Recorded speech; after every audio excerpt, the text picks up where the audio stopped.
shot. Good. Oh, my. It's a three-pointer. Carolina wins it. The Tar Heels win it. The following is a presentation of the Tar Heels Sports Network. After 6 days with no game last week, the Tar Heels, following their 10-point win at Virginia on Saturday, play for the second time in 3 days tonight. The opponent for the second time in 17 days is Miami. And with just 13 days left in the regular season, the Tar Heels hope to pick up a win, which would further cement their position atop the ACC and guarantee they wouldn't have to play until the third day of the ACC tournament, as it would secure a double bye. The Tar Heel Sports Network's coverage of the 38th meeting between Miami and Carolina starts right now. 15 on the shot clock. Tries to lob to Trimble. He climbs the ladder and throws it down. Cadeau puts his defender in the spin cycle and lays it up and over his head for two. Ingram between the circles to R.J. Davis for three. Knocked it home from the right wing. If you need a bucket, who else? Well, I thought he was going to slow it up to Trimble. Back to Baycott. Slow that up, baby. Two-handed dunk. Crossover, step back. That's an impossible shot. How'd he do it? Oh, drives it, bounce past the Withers, way up in the air for the flush. One-handed push pass to Bacon. He's going to try a corner. Three! There we go. Davis, long pass to Trimble in the corner. He'll try a triple. Why not? Everybody's knocking him home.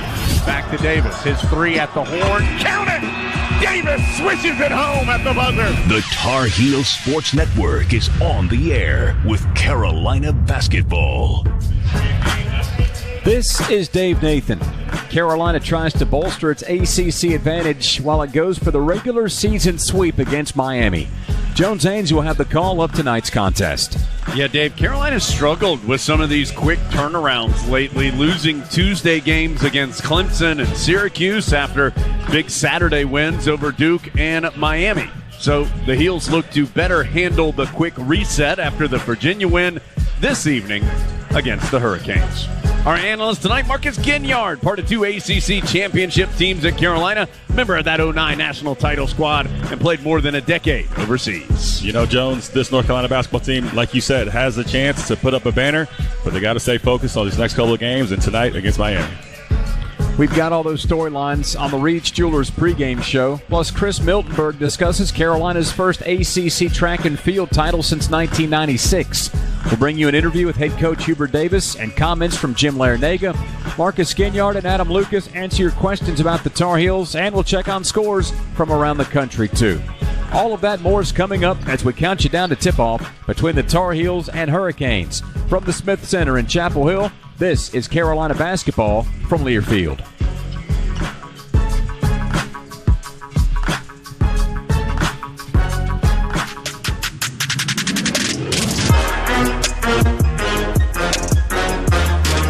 This is Carolina basketball on the Tar Heels Sports Network, and you're listening to the Reed's Jewelers pregame show. Carolina basketball is brought to you by Hunt Brothers Pizza, the official pizza of Carolina Athletics. This is the Reed's Jewelers pregame show.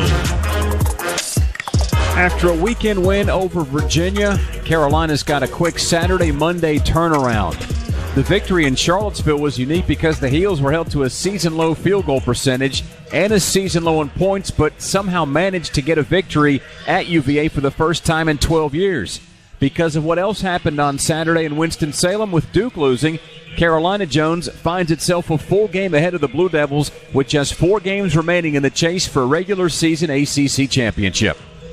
Oh, Dave, let's talk court storming. No, I'm joking. Let's talk about what actually happened when the game was going on, because those were two very important results as far as the Tar Heels are concerned. Of course, most notably for Carolina, going on the road and winning in what is a very difficult place to win for anybody, but has been really hard for Carolina here as of late against a very good Virginia team. And then they got some help from Wake Forest getting that victory over Duke. And so you look at those ACC standings, and these are going into this week.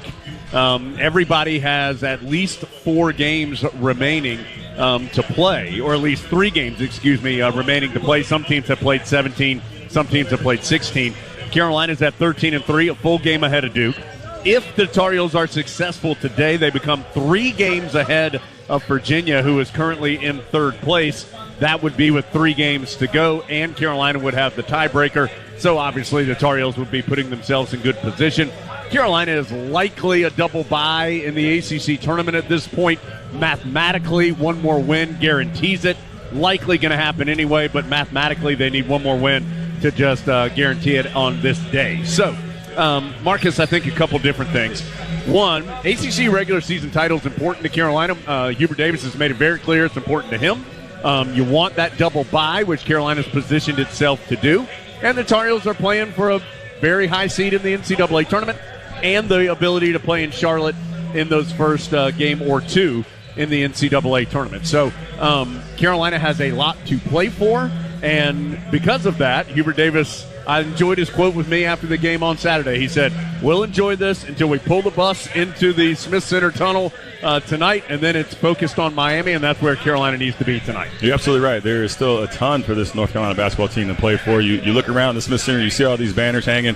You know, this team has an opportunity to hang a banner, and it's not the end goal for this team ultimately, but it is a great milestone and a great stepping stone to get where they want to get ultimately at the end of the season. And Carolina, Dave, if I'm not mistaken, it's 2019, the last time that Carolina's had an ACC championship banner for either regular season or tournament. And so that's a big deal. That's not for I'll say a quote-unquote regular program. That's not that big a deal. For Carolina, that feels like a long time. And so the Tar Heels are positioned to do that, but still have a lot of work to do. Cormac Ryan has been at a couple other schools and hasn't been in this situation, and to this point in the season had really struggled to shoot the ball with any amount of consistency, but over his last 3 performances, he's averaging over 17 points per game, and he can be a game changer if he continues this hot pace. Well, there's no doubt, and I think it's fair to say that Cormac Ryan in his career has been a bit of a streaky shooter. Having said that, Marcus, if you can get just a little bit of consistency from him, I do think it totally changes Carolina's offense. And he's been very consistent here the last 4 games. 16 of 32 from three-point range, obviously right at 50% over the last 4 games. And his shooting performance in the first half was one of the major differences in that Virginia game, in a game where there were absolutely premium on points. Cormac Ryan was able to find them frequently, and that it wasn't the only thing, but it was one of the big things that allowed Carolina to win that game. Yeah, Jones, I think when Cormac Ryan is consistently knocking down the 3 ball, this team goes from very good to great. I think it's just does an amazing job of spreading the floor, giving Armando space to work inside, and ultimately, to your point, just putting points on the board. And so when Cormac Ryan gets consistent, this just takes his team to a completely new level. And hats off to Cormac. He's got a lot of caught a lot of slack for it, but he stayed within his game. He's stayed confident and continued to shoot these shots that he knows that he can make and starting to make them. And Dave, we've talked about it some, but credit to Cormac Ryan also for not letting some shooting struggles at times affect what else he did. He still played defense. He still was a vocal leader. He still tried to crash the glass. He still made smart passes. And so, Marcus, to me, that's a good example of a veteran player who's comfortable with his game, that he knew that he could affect things even if the shot weren't going in. Now, when the shots go in, that's great. But when they don't go in, he can still find ways to affect things positively. When the shots go in, it's icing on the cake. But like you said, ultimately, he's going to be a player that makes winning plays no matter what.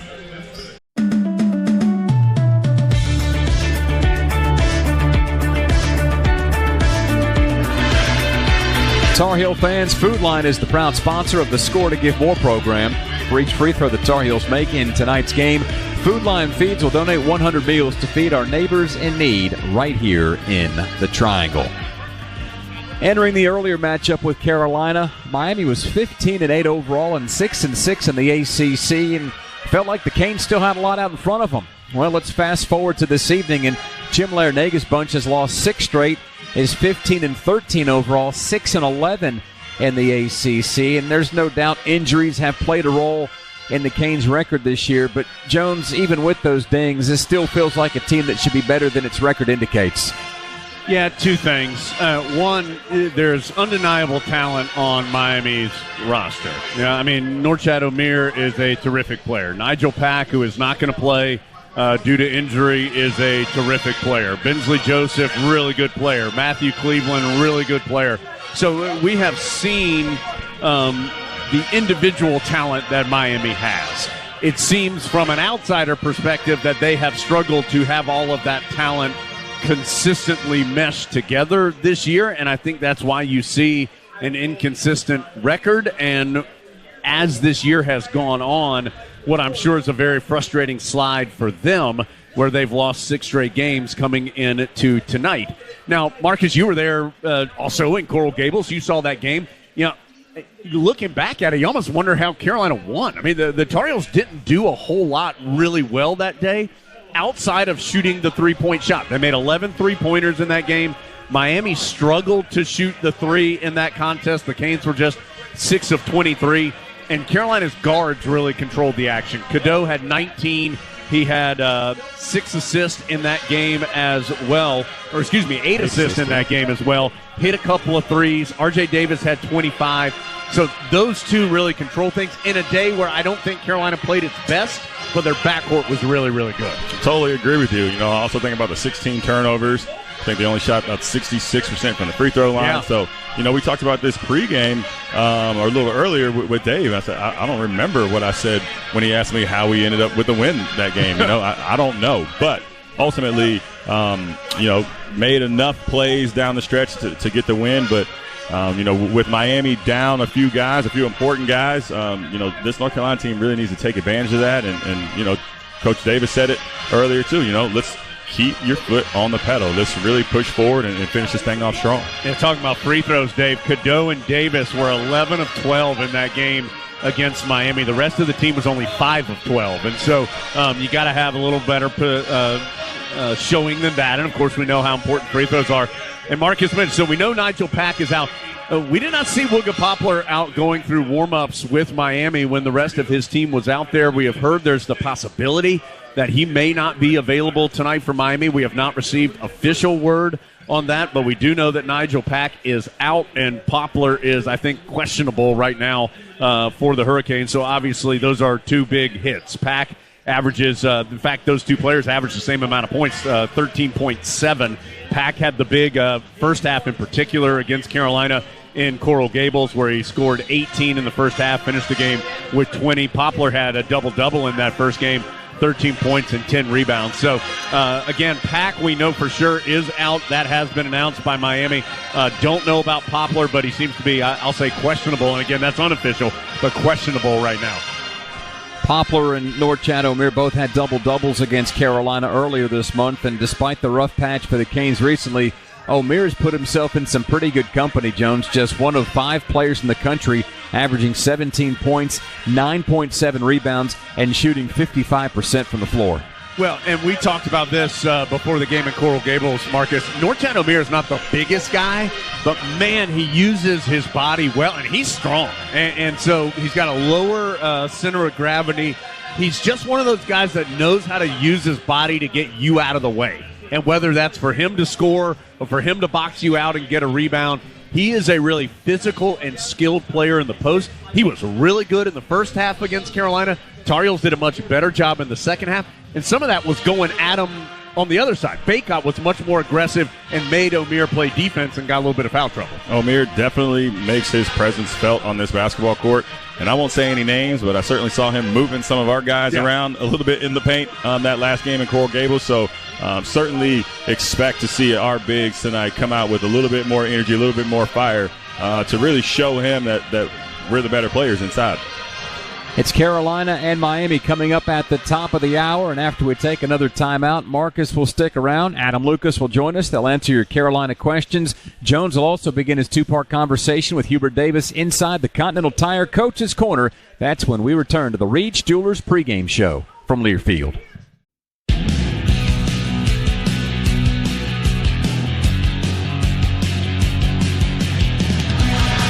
Tonight's pregame show is brought to you by Reed's Jewelers. The official Reed's Jewelers tip-off time is 7:01. Reed's Jewelers, your home for fine Swiss timepieces, beautiful diamonds, and the world's most luxurious jewelry brands. That's Reed's Jewelers, trusted with life's moments. Visit your local Reed's Jewelers or Reeds.com. Dave Nathan welcoming you back here to the Smith Center. It's Carolina and Miami. Again, coming up just after the top of the hour. And for our Q&A segment, let's handle our first question. Marcus Ginyard up from Jeremy West. Jeremy says, Marcus, you and Harrison Ingram play somewhat similar positions. What impresses you about Harrison's rebounding? Great question, Jeremy, and I appreciate you putting me and Harrison Ingram in the same sentence. Harrison Ingram is a great basketball player, and he just rebounds the ball at a clip that is it's hard to explain, to be quite honest with you. Just somebody that attacks the glass, who is all over the court, super active. What stands out to me is just that he's just always there. And, it takes a lot of effort to be a great rebounder, especially at his size. Obviously, he's a strong guy, but I'm just super impressed by his effort and his intensity on the glass. I think, too, Marcus, it also speaks to just how coachable he is. He told us he had a conversation with Sean May around Christmas, and Sean May said, I want you to get as many rebounds as you can. Go get the ball. Don't assume somebody else is going to get it. And since then, that's exactly what he's done. You got to be coachable. Great coach, Sean May. All right, Adam Lucas, you're coachable. Some might say questionable, but Michelle Morgan's got a question for you. What is the program doing to recognize Black History Month? Doesn't do any good to be coachable if you don't have talent, Dave. That's what I've always been told. Fans might notice tonight several Tar Heels going to be wearing black shoes. That's part of a Nike/Jordan thing for Black History Month. Those are special Black History Month shoes. It's like a war zone down here, Marcus, with basketballs flying everywhere. You're also going to notice that some youngsters are going to come out of the tunnel with the Tar Heels and stand on the court with the Tar Heels during the national anthem. They're from the Hargraves Community Center, which is here in Chapel Hill, an organization that Hubert and Leslie Davis spend a ton of time and effort with. The Tar Heel program also does some things with Hargraves, and tonight they're going to be part of just some of that pregame stuff, just to bring more attention to Hargraves. It's a place, got a long history in Chapel Hill. Not a ton of people know a lot about it, but it's worth finding out more about if you don't already know.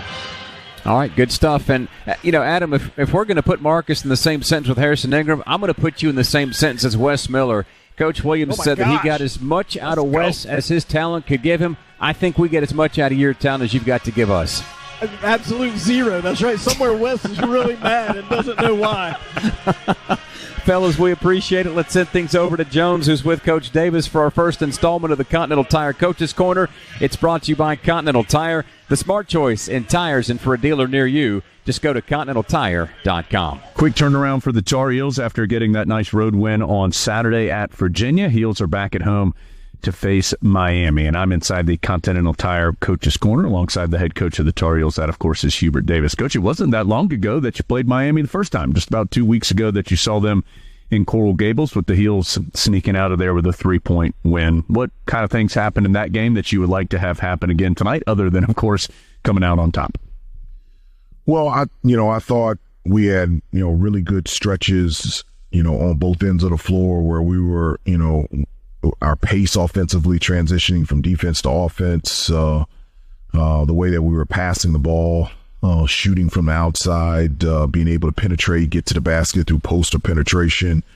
And I felt like we were locked in. We were good defensively. And then we had stretches where obviously Pack and O'Meara were hot from in terms of shooting the basketball, and we were loose with it, in terms of turnovers from an offensive standpoint. So, just moving forward, like we had 16 turnovers. They had 22 points over our 16 turnovers. They're not a great offensive rebounding team. They had 12 offensive rebounds for 15 points. And so just moving forward, those are things that we've got to clean up and be able to sustain for the entire game. The turnovers, the numbers haven't necessarily been high. They were a little higher in that Miami game, but teams have been able to convert some points on the other end off of them. How do you try and mitigate that some, both tonight and moving forward? Yeah, I think pretty much, I know at least 90% of the offensive thoughts of the day for practice have been make the easy play, limit turnovers, we talk about Miami, how good they are in transition. I've said this to you before, you're never in transition.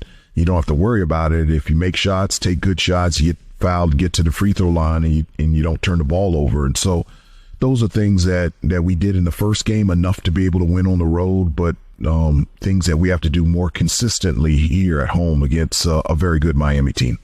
Coach, tonight's your 100th game as the head coach of Carolina basketball. By your reaction, I'm guessing that you don't think about that. I mean, do you ever have big picture time to think about kind of the whole journey, or your thought, or are you so much in the minutia, kind of game to game and practice to practice, that big picture stuff has to wait? No, I'll be honest with you. One of the things, I'm an enjoy the moment type of person, and not just in this job or college basketball, but I just think in life in general, we're always going from moment to moment, and things are just so busy. And so when you said 100 games, I didn't even know that. That's a lot, and I feel like I just got here, so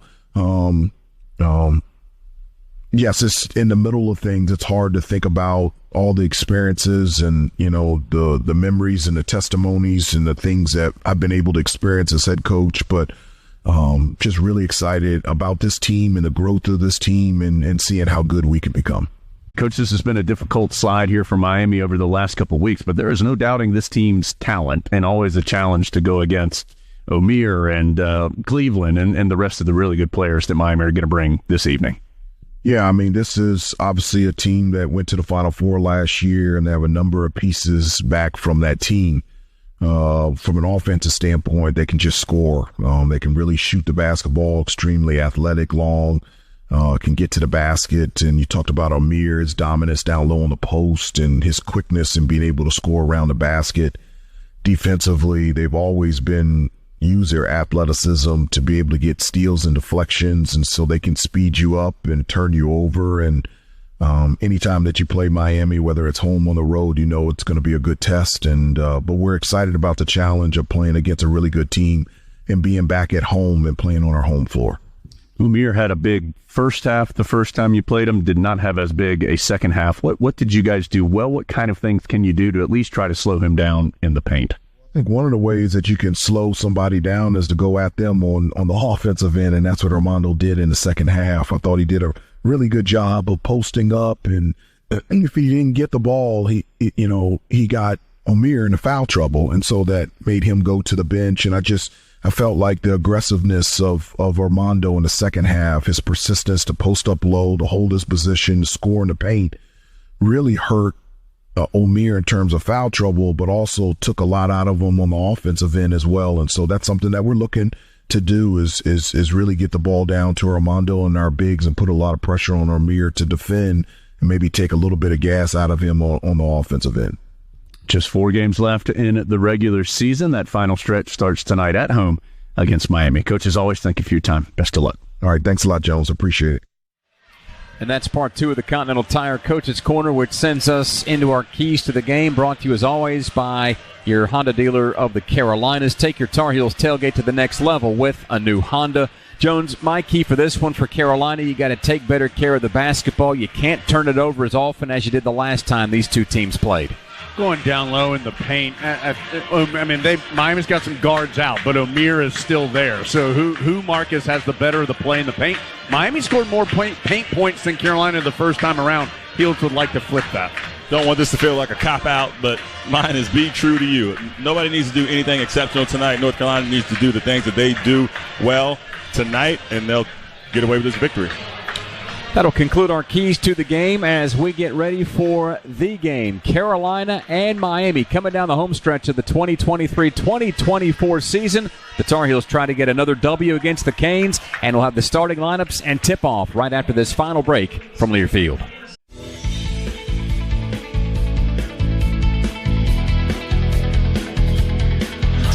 That'll conclude our Reed's Jewelers pregame show, brought to you by Reed's Jewelers. Visit your local Reed's Jewelers today or reeds.com. And let's get into the starting lineups presented by Coors Light. Coors Light, made to chill, an official beer of the Tar Heels. And we'll start with the visitors tonight. That's Miami, 15-13, 6-11 in ACC action.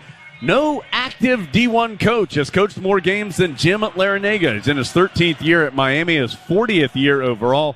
740 wins, 496 losses, a winning percentage of just under 60% in his 40 years. Miami will list 4 guards in the starting lineup.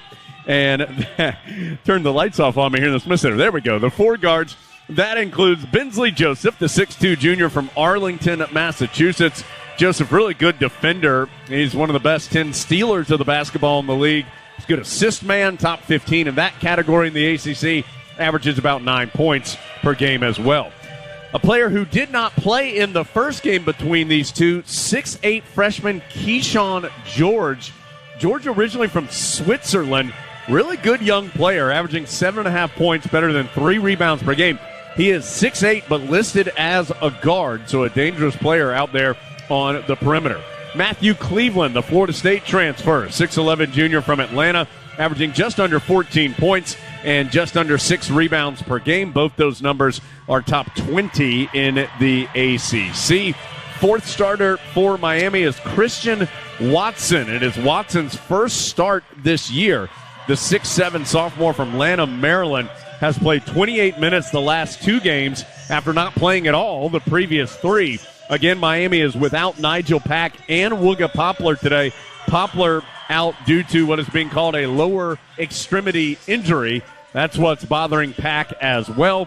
The 5th starter, Norchad Omier, the 6'7 junior, originally from Nicaragua, transfer from Arkansas State, preseason first-team all-conference, 17 points and just under 10 rebounds per game. Now for the Heels, they're 21-6, 13-3 in ACC play.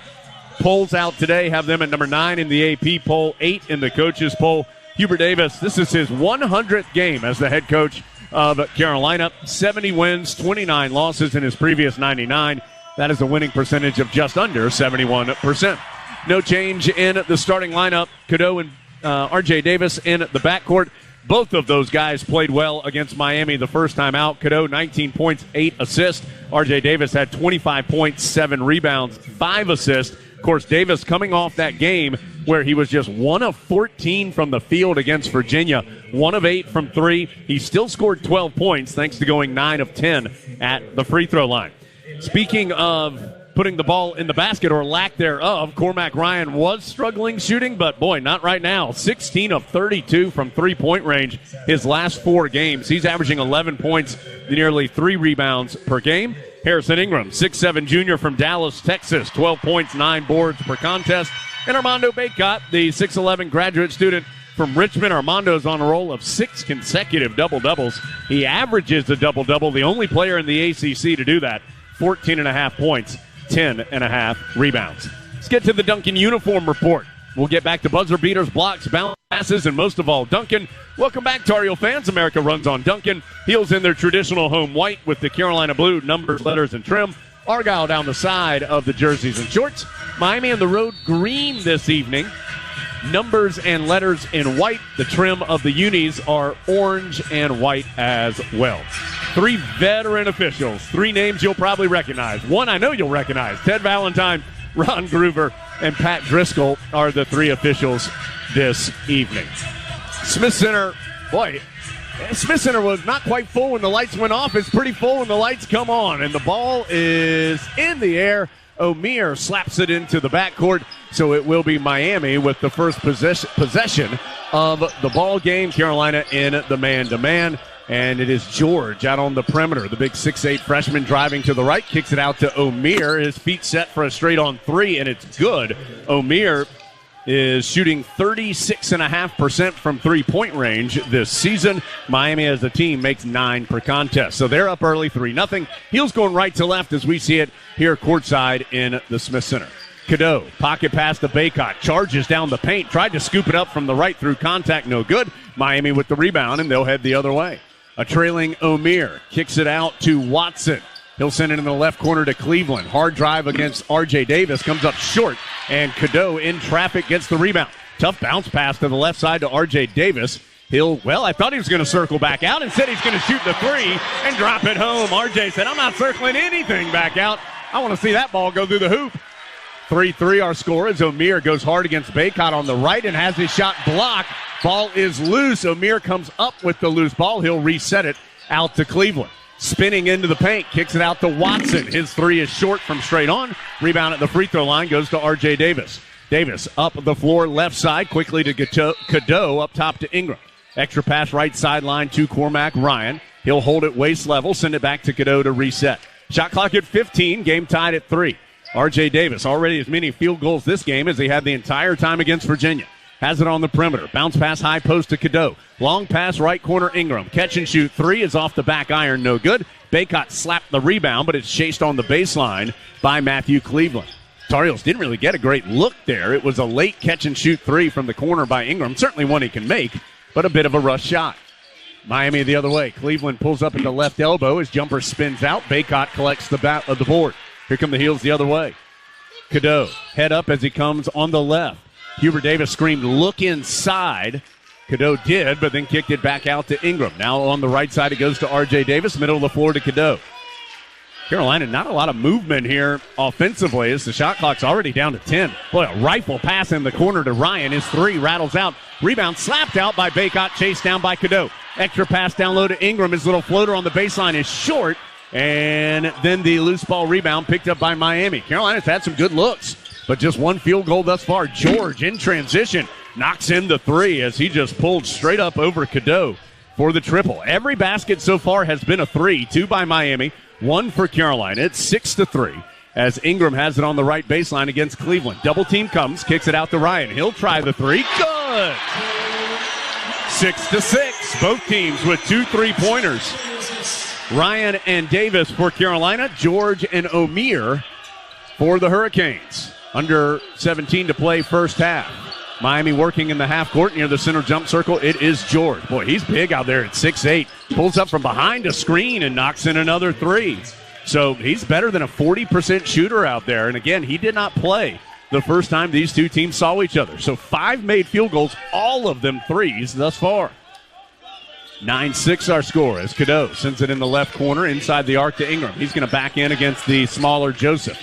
Ingram gets to the block, still backing in hard. Spins into the paint, gets to that right hand, but misses the hook shot strong. Rebound O'Meara. He's going to bring it front court on his own dribble. He's tied up by Ingram, who actually slides into the basket support with the basketball. So it's going to be out of bounds to Miami. But great effort by Ingram and good hands to strip it away from O'Meara. Marcus, 5 3-pointers so far. 3 by the Canes, 2 for Carolina. I mean, I know we just had the NBA All-Star break, but this is looking like the three-point contest out here. Yeah, 8 of the 14 shots taken between the two teams have been threes. Carolina 2 of 4, Miami 3 of 4. O'Meara thought about measuring another one. Instead, he's going to try and back in on the right of the lane against Baycott. Boy, they're just slamming into each other as O'Meara misses the hook shot. The two big men were just bracing themselves and banging into each other in the paint. Baycott, top of the key, outside the arc. Heels down 9-6. R.J. Davis has it now. Over on the right sideline, catch and shoot three for Cormac Ryan. Too strong, and rebound to Miami. So 5 of Carolina's 8 shots have been threes thus far. Seth Trimble coming to the scorer's table for the Heels as Ingram tips away a pass into Baycott's hands. Long push ahead to R.J. Davis. Miami did a nice job getting back. Davis has to slow down. Now he's going to attack on the baseline, go all the way through, up and under for 2. 9-8. Davis with 5 of Carolina's 8 points. 15:25 to go first half. Miami on the strength of 3 made threes with the 1-point lead here early on. Cleveland hands off to O'Meara. Now to Watson. He'll hand it off on the right wing to Joseph. Joseph working around an O'Meara screen. Drifting long 2 is no good. Bodies for both teams battle for the board, and it caroms off of Ingram out of bounds. He could not secure it as he battled with Watson for the rebound. So we'll belong to the Hurricanes when we come back. 15:07 to play in the first half. A little bit of a ugly start offensively for Carolina. 3 of 9 with some makeable shots. They have knocked in 2 threes, though, to stay pace with Miami, who has hit 3 thus far. 9-8 Canes. 15:07 to go. First half in the Smith Center from Learfield.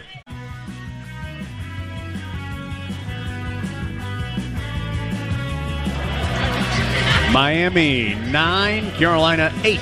15:07 to go. First half in the Smith Center. Our game tonight presented by Blue Cross and Blue Shield of North Carolina, the official health insurance partner of Carolina Athletics. Believes an inclusive community is a healthy community. here for the Tar Heels, here for all. Thank you, Blue Cross and Blue Shield, for being our game sponsor tonight.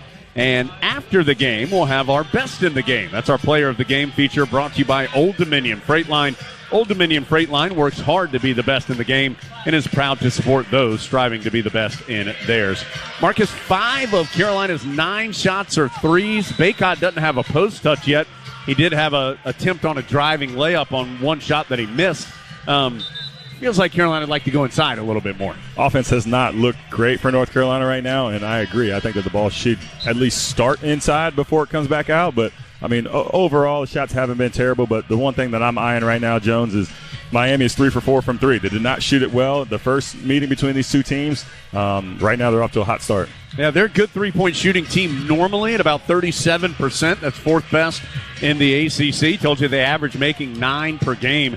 That's 2nd best. So they've already made 3. In fact, every field goal they have is a 3. And keep an eye on Keyshawn George now. He did not play in that first game. He's 6'8", guard skills, and can shoot better than 40% from behind the arc, and better than 70% of his shots are threes. And so he is one to take them and make them from out there.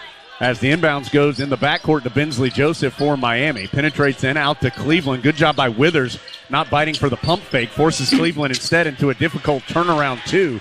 That's no good. Rebound by Ingram as it caromed off the back iron. Trimble and Withers checked in for Carolina during that dead ball. Cadeau and Ryan came out. Baycott has it, and a foul is called in the post by Michael Nwoko. The freshman big man checked in during that timeout, replacing O'Meara. So Nwoko picks up the first foul called on either team. It will be Carolina inbounding on the baseline, which R.J. Davis does to Baycott, left of the lane. He's going to try and go against the freshman Nwoko. 9-8, double team comes. Baycott out to Ingram, rattles home the 3 from the top right. And that's a great shot. Double team came, Baycott the smart pass, Ingram wide open. Feet set, knocked it home. Great pass and great shot. 11-9. So each team's made 3 3-pointers here thus far. 2 of which by Miami are from George. He has it on the perimeter. Now it ends up right sideline to Joseph, guarded by Trimble. Up high to Watson. Watson to the left elbow, picks up his dribble, has to kick it back out to Joseph. 6 on the shot clock for Miami. Joseph, nice crossover. Boy, that got him past Trimble. Baycott came over to help, and Joseph dumped it off to Nwoko for the dunk. 11-11. That started with Joseph's drive as Trimble, for a rare time on the ball, couldn't stay with the dribbling. Davis on the perimeter, whips it to Ingram. Extra pass, left corner, Withers. Feet set 3. That looked really strong. It is. It was so strong, went right into the hands of Baycott, and he'll reset it back out. Now, the shot clock did not reset because that shot hit nothing but air. R.J. Davis drives left of the lane. His little runner is good. The teardrop floater drops straight home. You know, R.J. Davis had one game similar to the game he had at Virginia earlier in his career, where he only made 1 field goal against Marquette in the first round of the NCAA tournament in 2022. He scored 30 the next time out against Baylor. Just keep that in mind, as he already has 7 tonight. Heels up 13-11. Joseph. Boy, he's getting bothered by Davis. Carolina's had a couple of nice efforts on the ball. Now George has it, guarded by R.J. Davis. George, the tough drive, wild runner, is no good with the left hand. Withers collects the board. Great defense that time. R.J. Davis and the Tar Heels. Davis, the other side, handling the point guard. Gets it down low to Baycott. He's fouled, and give him the no, hold on. The foul's going to be on the floor. So the foul called on Nwoko. It is his 2nd, but Baycott denied the chance for 3. As Pat Driscoll said, Nwoko fouled Baycott before he was in the act of shooting. So it will just be the 2nd foul on Nwoko. He does check him. Well, no, he stays in. I was about to say checks out, but O'Meara comes in, but Nwoko stays in as well. Jalen Washington has checked in for Carolina as the inbounds goes left corner to R.J. Davis. Tar Heels lead 13-11. R.J. Davis pulls up for 3 in the corner. No good. Withers tipped the rebound free from Miami, but it caroms to another Hurricane, so Miami will head the other way with it. Tar Heels have Cormac Ryan back in as well. Joseph, a drift long 2 is short. He drifts on those jumpers. Comes up off the front iron. Rebound to Trimble. Brings it front side on the right. Stops on the right wing. Looking down low for Washington. Nothing there. Heels will work it around the perimeter instead. They find an open Cormac Ryan. Feet set. 3 ball off the mark. No good. He's 1 of 4 from 3 so far. It's still 13-11. Carolina, neither team shooting very well here early on. Miami 4 of 13. Carolina 5 of 14. O'Meara just drills Withers on his drive to the hoop, and that's going to be an offensive foul as Jim Larinaga furious with the call. But O'Meara lowered his shoulder into Withers. And, boy, Coach Larinaga, you got to be careful. He is waving his arms and whistling and screaming. Foul on O'Meara, his first. Turnover will give it to Carolina. That's the second turnover for Miami. Boy, Jim Larinaga still screaming now at Pat Driscoll as he comes to officiate this half of the floor. Cormac Ryan on the right sideline. Brings it out. Now kicks it in the right corner to Withers. Doesn't take the three. Instead drives baseline, and he's fouled by Nwoko, and that's his third. Nwoko bumps Withers on the drive, and that's three. So the reserve Miami big man has 3 fouls with 11 minutes and 56 seconds to play in the first half. Well, Tar Heels just 5 of 14 from the floor. That includes 9 3-pointers they've already taken. Well, they do lead it by 2, 13-11, and they'll be inbounding it when action resumes.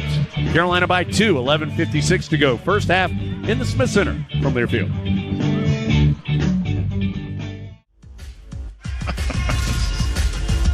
$11 minutes, 56 seconds to play first half. Tar Heels have already taken 9 3-point shots of their 14 attempts. They've made 3, and they lead at 13-11 over Miami.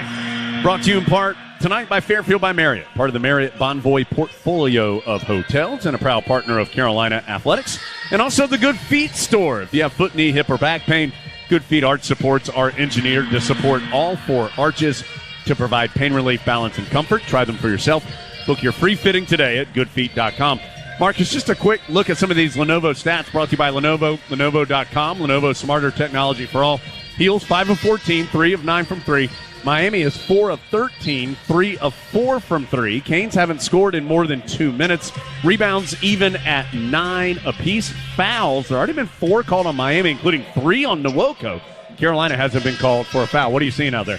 I just want to go ahead and take my hat off again to R.J. Davis. I know we're going to talk a lot about him, but doing a great job defending on the ball. But, you know, Jones, for me, again, I just love to see this ball start inside. I think 9 threes is a little too much this early in the game. Yeah, very early as the inbound goes to Cadeau, who's back in. Cadeau, Trimble, Ryan, Withers, and Washington on the floor.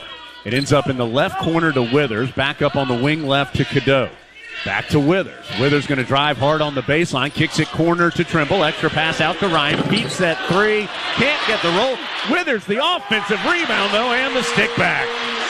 Boy, it appears to be engaged Jalen Withers tonight, and that's always a good thing for the Tar Heels off the bench. 15-11, Heels up 4. Miami, Joseph gets free behind a screen off the mark, and Withers is going to get fouled on the rebound as a new player, A.J. Casey, into the game for Miami, fouls him. So, Marcus, there have been 5 fouls, all caught on big men for Miami. 3 for Nwoko. Now you've got O'Meara and Casey with a foul apiece. George is going to check back in, but he'll replace Christian Watson. So those fouls, not a huge issue yet, but a problem Miami probably wants to keep an eye on. They will be an issue, I can promise you that. And talk about an engaged Jalen Withers. He's drawn 3 of those fouls. Yeah, he's picked up an offensive rebound and a foul on the defensive board on the other side. Cadeau, big Euro step. I don't know how he made it. He tossed it over his head from the left side, hit the back iron, and dripped in. 17-11, Carolina up 6 on a 6-0 run. O'Meara with Jalen Washington deep in a defensive crouch. O'Meara's outside the three-point arc as a foul off the ball. Going to be called on Trimble. He was trying to stay with a cutting George, and Ron Gruber says Trimble got his hands too involved. That's the first on Carolina, and it will have Miami inbounding with 20 on the shot clock, 10:53 on the first half game clock, and the Heels up 17-11. Joseph around a screen, crossover, gets to the left elbow, sends it back out to George, who's been a problem. Over to Cleveland on the right wing, now to Casey, back middle of the floor to George. Big height advantage against Trimble. He'll switch off a screen, so now Washington guarding George on the perimeter. George, hard drive, throws it up with the right hand and finishes. Keyshawn George has 8 of Miami's 13 points. Hard to believe he was ranked below 200 in the recruiting rankings. He's got a lot of skill. Cadeau on the perimeter with the Heels up 4. Dribbling on the top right. Crosses the court with a pass left side to Trimble. Hard drive, jump stop in the paint, finds Withers, cutting backdoor. He lost it for a moment, couldn't finish on the up and under. Washington slaps the rebound up in the air, but it comes to Miami. Matthew Cleveland, the other direction, blocked by Withers. Here comes Carolina on the run. Cormac Ryan, 3-on-3, goes right side, runs into George, and it's going to be a charge call on Ryan, and you can thank the arguing from Jim Larinaga on the earlier charge call on that one, as the bang-bang play goes against the Tar Heels this time, as Ryan called for the foul. And that will prompt some subs for both teams. Carolina's 5 on the floor will now be Cadeau, Davis, Ryan, Ingram, and Baycott. So the starting 5. Great minutes there from Jalen Withers off the Tar Heel bench. Also, Paul Jobé, a freshman from France who has played 56 minutes in the last 3 games for Miami, is into the contest for the first time. Keyshawn George drives left of the lane, out to Jobé. Up high it goes to Cleveland. Stripped by R.J. Davis. Cleveland able to pick it back up, though. Back to Jobé. Wildly into the paint. Kicks it out to Joseph. His step-back 3 is good. So Joseph's first bucket. And Miami's back within 1. They've scored 5 straight. R.J. Davis in the blink of an eye, though, on the other side. Lays it in on the left. Well, Carolina, we've seen it this year when the Heels can push it even after a make. They are so dangerous. George again around a high screen. Stops left of the lane. Elbow left over here. That looks short out of his hand. It is. Ingram collects the rebound. He'll hand it off to Cadeau. Carolina up 3. Cadeau picks up his dribble. Now to Ingram. Right side it goes to Ryan. Tough pass in the paint is off the mark. Intercepted by Jobé. Here comes Miami the other direction. Down 3. George runs into Ryan. Kins it out to Jobé. Back to George. He's going to try another 3. Gracious. Nothing but net. George has 11. It's the 12th time he's been in double figures. His season high and career high is 21, and he's trending that way. He has tied the game at 19. Miami is 5 of 7 from three-point range. R.J. Davis looking for Baycott in the post. Can't get it to him. Heels working around the perimeter. Cormac Ryan again tries to dish it down low, and O'Meara knocks it out of bounds. 11 on the shot clock for Carolina. 8:33 to go first half. On the strength of 5 threes, Miami is tied with the Heels. The Canes are 2 of 12 from 2-point range, 5 of 7 from 3-point range. Jones, who had George not in their top 200? Yeah. This kid's looking pretty good right now. Yeah, he's originally from Switzerland. His dad, Dion, played basketball at St. Francis of Pennsylvania, was a good player there. He's got some impressive skills at 6'8".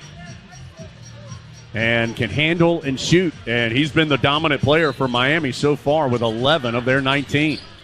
R.J. Davis gets it into Baycott. He'll hand it right back to Davis, who pulls up at the right elbow, a little strong. And then Baycott's, I believe, called for the rebounding foul. Or is it Ingram? No, it is Baycott. Called for the foul on the rebound. His first, 3rd on Carolina. So after Miami was called for the first 5 fouls of the game, Carolina's been called for 3 straight. And the Canes have the ball with a chance to take the lead with the game tied at 19. Heels led by 6 briefly, but Miami has come back on the strength of some 3-pointers. Jobé around the perimeter to Joseph. Fakes the backdoor pass to George. He'll go behind the back instead to O'Meara, who has it stripped by Baycott. Loose ball into the hands of R.J. Davis. Davis running the break. Threw up a finger roll that came up way short. And Miami out of there with it, although Davis ends the fast break by knocking it free from behind out of the hands of Cleveland and out of bounds. So that'll stop the action and send us to a full timeout. Tar Heels led by 6 for a moment, but Miami, thanks to 5 of 7 shooting from 3, has tied it back up at 19. 7:59 to go, first half in the Smith Center. All knotted up from Learfield.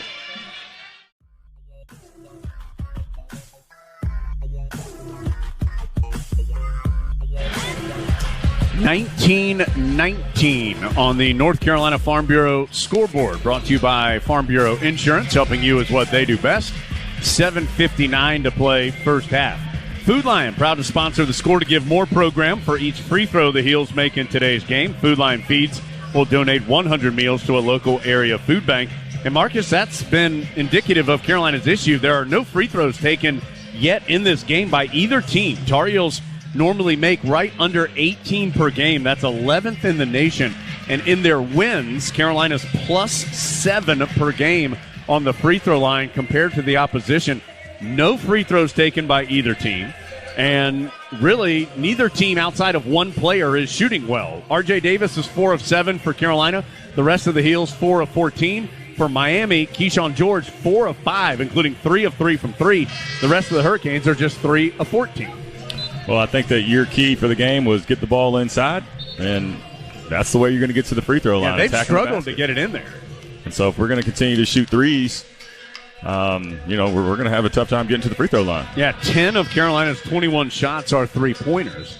And it doesn't just have to, you'd love to get it to Baycott in great position for an easy play. It doesn't just have to be a pass in, though, right, to get it into the paint. Jalen Withers had a great drive, pass to the corner, extra pass to Cormac Ryan. He didn't make the shot, but that was a great shot, great offense by attacking the basket. So, you don't have to get in just by passing it down low. You can make a drive. It will be Miami's basketball after R.J. Davis tipped the ball out of bounds on the fast break.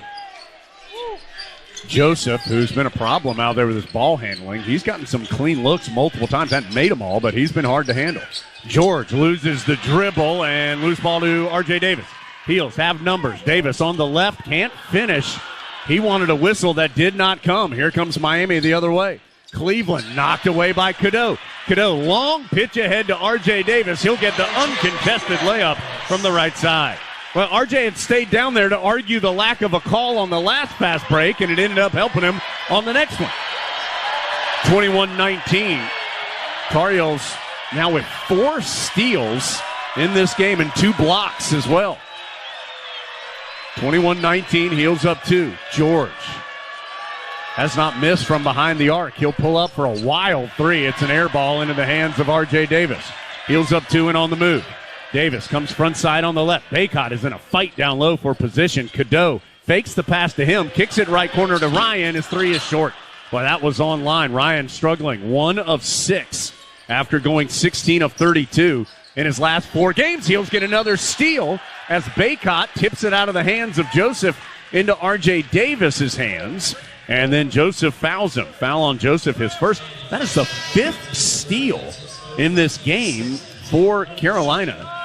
And this is a Tar Heel team that averages about 6 steals per game. That's 11th in the ACC. Cormac Ryan's going to sit down, and Withers has come back in. So with 6:46 to go, the clock's starting to get a little late here in the first half. 21-19 Tar Heels. Next foul on Miami will be free throws, by the way, for the Heels. Cadeau between the circles in the front court for Carolina. Finds a cutting R.J. Davis. To the cup, finger roll for 2. R.J. Davis, his 6th field goal of the half. He has 6 of 10 for 13 points. He has 13 of Carolina's 23, coming off a game where he was 1 of 14 from the field. Bensley Joseph to O'Meara. Made a 3 earlier. That one spins out. Jalen Withers way up in the air for the board. He'll get it to Cadeau. Heels up 4 on the run. Cadeau. Hesitation, runs into traffic, has to pick up the dribble, floats it to Baycott, and it's tipped away. Tar Heels trying to get it down low and keep turning it over, and then Cadeau fouls in transition. That's 6, make it 3 turnovers for Carolina, 6 for Miami, but most of Carolina's turnovers have been trying to go down low. Foul on Cadeau, his first, and 4th on the Tar Heels. So 5:59 to go first half. Marcus, Carolina up 4. Good idea there by Elliot Cadeau to get the ball inside, just careless pass. Done a pretty good job so far this half, taking care of the basketball, but just need to finish off strong here in this first half. Bensley Joseph on the perimeter. Over to Cleveland on the left wing. Goes to O'Meara. O'Meara, quick move against Baycott. Has a shot blocked. Tried to go up and under with the layup, and Baycott pinned it on the glass. Heels quickly the other way. Ingram spinning to the rim. Can't finish. Rebound. Still being pinballed. It belongs to O'Meara. Carolina's just 10 of 27 from the floor, but even their open threes are 10 of 26. Even their threes have been open, it feels like. Carolina just can't make much, and Miami is taking a timeout with 5:27 to go in the half. But we don't have a shot chart as far as Carolina's shots around the rim. But, Marcus, it feels like a lot of layups have gone wanting for Carolina here in the first half. You're absolutely right. Just haven't been able to finish at the rim, but credit North Carolina for getting there a little bit more since we've been talking about it, but ultimately you got to be able to put the ball in the basket. So Carolina 10 of their shots have been classified as layups, although that last one by Ingram was not classified that way, even though sure it looked like it to me, and they have missed at least 4 of those 10 layup attempts. And so certainly those are shots that you want to be making at a higher rate than that. And so Carolina, again, has gotten some good look, even the threes, and they've taken a lot, but they have been open for the most part, but just haven't been able to knock them in. Just 10 of 26 from the field, 3 of 11 from 3. Having said all of that, Carolina still leads 23-19 with 5:27 to go. Miami sticking around due to 5 of 9 shooting from three-point range. Heels come out of the timeout with the same 5: Cadeau, Davis, Withers, Ingram, Baycott. 5 on the floor. Miami playing without Wooga Poplar and Nigel Pack tonight, 2 of their top scorers. Miami's been riddled with injuries all season long. They've had at least one starter miss a game as a 3 is taken and made by Matthew Cleveland on the right wing. That brings Miami back within 1. Quickly, what I was going to tell you, Miami's had at least, this is the 11th ACC game they've had with at least one starter out. 23-22 after Cleveland's 3. His first bucket. R.J. Davis will try and answer. Yes, sir. Deep one from the right. Well, he is too good of a shooter to have a 1 for 14 to not have it regulate. He is 7 of 11 in this half for 16 points. Heels back up by 4, 26-22. Cleveland right of the lane. Boy, runs Withers into a huge screen, but misses the easy bunny. Baycott with the rebound. Here comes Carolina the other way. R.J. Davis smoking hot. Hesitation. Gets deep, is knocked around, and he's fouled. Let's see if it's Omier or if it's Jobe. It will be on Paul Jobe. His first. 7th on Miami, so a 1-and-1 coming for R.J. Davis. These will be the first free throw attempts of the game for either team. Carolina will take the opportunity to sub in Trimble and take Cadeau out with 4.5 minutes to go in the first half. So Davis, 7 of 11 from the field, 2 of 3 from 3, 3 rebounds as well, 16 points, and he's going to the line for a 1-and-1. Ja'Kai Robinson going to check in, Marcus, for Miami. And that foul just comes from him attacking the basket, probing. Free throw good. And that will give Robinson a chance to check in. He's going to get Christian Watson, I think. No, excuse me. It's going to be Jobe who checks out. Some of these names are different for Miami. Watson and George and Jobe and Robinson playing more minutes now because of the absence of Pack and also Wooga Poplar tonight. 4.5 to go first half. Heels have matched their largest lead of 6 with Davis making both free throws, and he has done some heavy lifting. 18 in the first half for R.J. Davis. He has 18 of Carolina's 28 points. Trimble trying to stay with Joseph out in the middle of the floor. That's a hard task. Short bounce pass to Watson on the right sideline. Well out. He'll switch a screen, so now Withers guarding Watson straight on. Over to Joseph on the left wing. Crossover, step back. Trimble in his face, and it didn't matter. Joseph hits another, his second. Miami 7 of 11 from three-point range. It is the only reason the Canes are still close, but they are only down 3, 28-25. Davis has it on the left sideline in the front court for Carolina. Heavy traffic down low as he tries to get it to Baycott. He does, and Baycott hammers it home.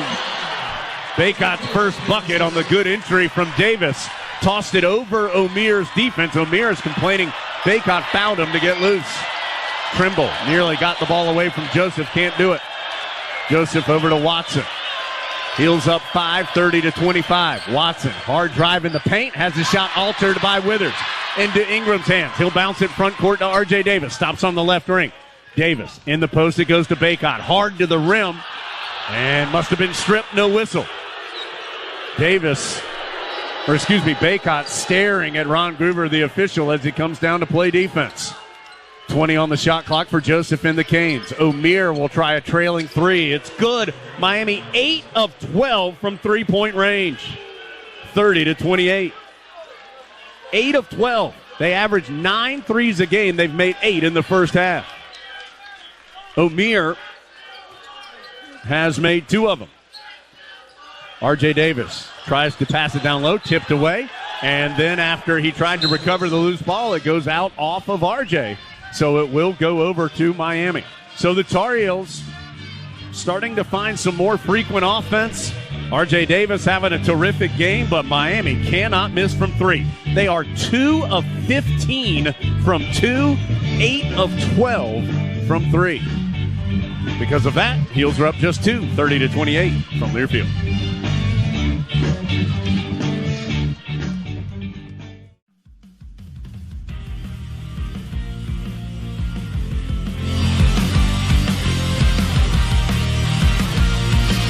Miami 8 of 12 from three-point range. That's allowing them to hang with the Heels. It's 30-28 Carolina with 2:43 to go in the first half. Blue Cross and Blue Shield of North Carolina is the official health insurance partner of Carolina Athletics. Believes an inclusive community is a healthy community. Here for the Tar Heels, here for all.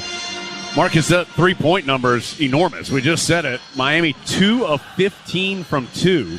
8 of 12 from 3. That includes Norchad O'Meara, who had made 18 threes all season, going 2 of 3. You have also Joseph, 2 of 3. George, 3 of 4. Cleveland's hit a 3. Where's your level of Carolina's defense on these threes? There's been a lot of one-on-one, but where's your level of confidence on the defense so far? I think it's mid to low level of confidence. I think North Carolina just has to be more aggressive. Are some of these shots tough? Yes, but challenge yourself. Get out there closer, close out harder, and still keep your man in front of you. I think that this North Carolina basketball team can do that. R.J. Davis, who has 18 of Carolina's points, is on the bench. See how Carolina's offense does without him out there. He's been a one-man wrecking crew offensively. Miami with the ball right now, though. Ja'Kai Robinson on the perimeter, over to Watson, who's back in on the right wing. Shot clock at 10. Now to George, who's checked back in, and he had a bunch of balls go down early. He's got 11 for Miami. Shot clock down to 4. George spinning right of the lane, gets into the paint and is off the mark on his turnaround. Ingram with the rebound for Carolina. Tough defense by Trimble to deny the 6'8 George. So Cadeau, Trimble, Ryan, Ingram, and Baycott. Ingram passed in the middle of a triple team to Baycott and had it taken away. Not a great pass as Miami goes the other direction. After Carolina's 6th turnover of the half, O'Meara fires up a hook shot. No good from the low right block. Ingram with the rebound.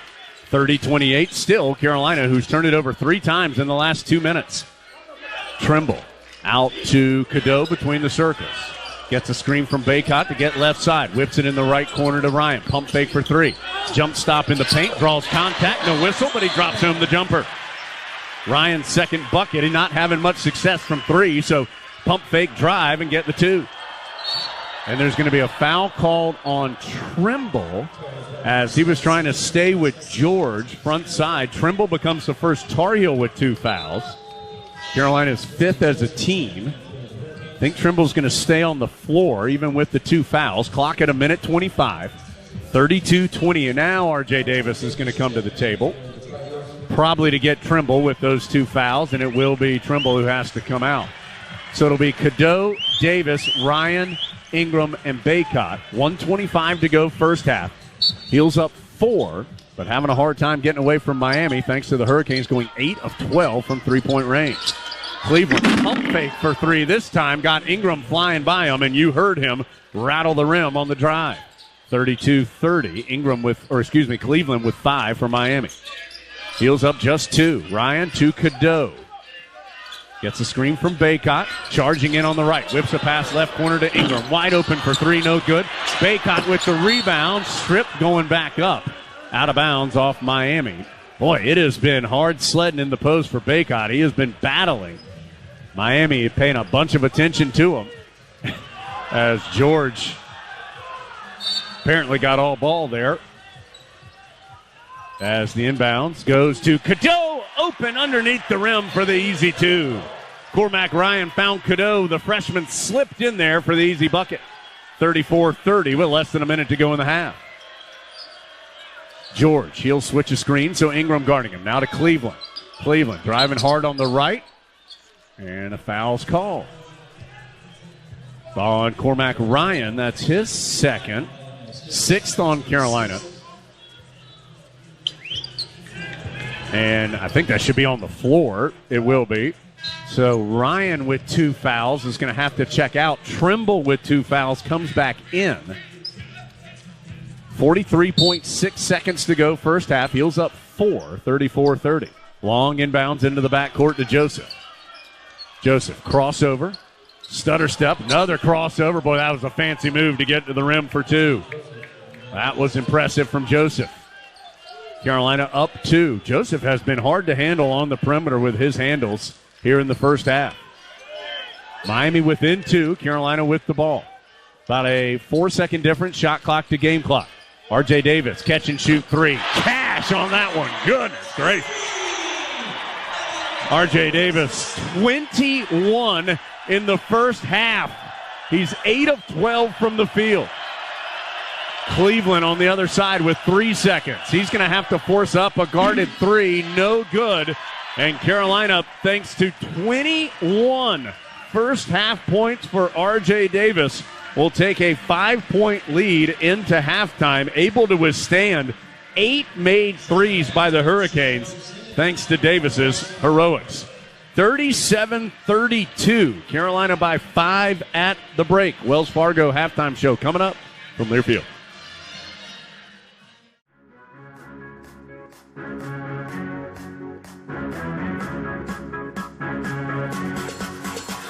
Wells Fargo halftime show complete, brought to you by Wells Fargo, official sponsor of Carolina Athletics.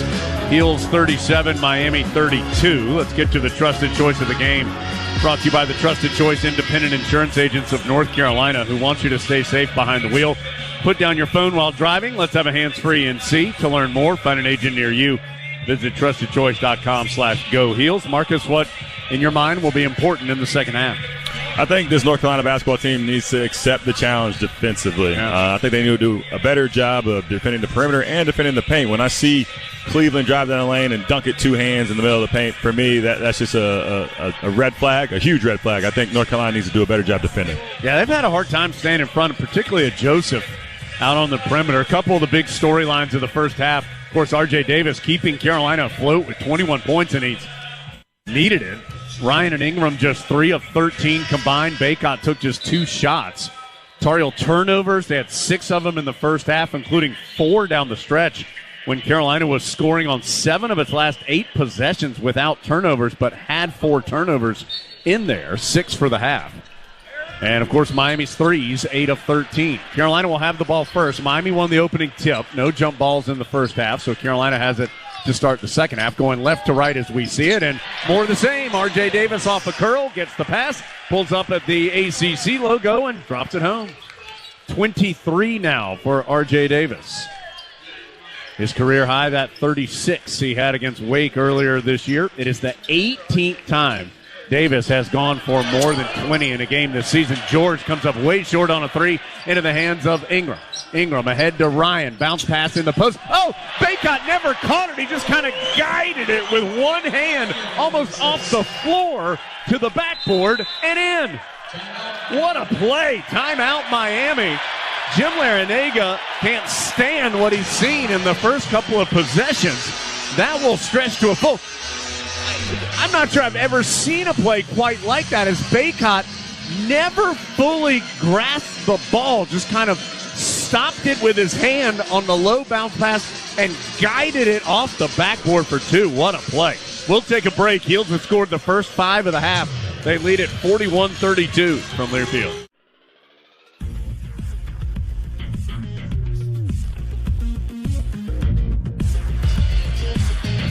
I said Carolina had scored the first 5 points of the second half. First 4 points. I'm so used to R.J. Davis making threes, but his shot was a 2. Then Baycott's remarkable layup.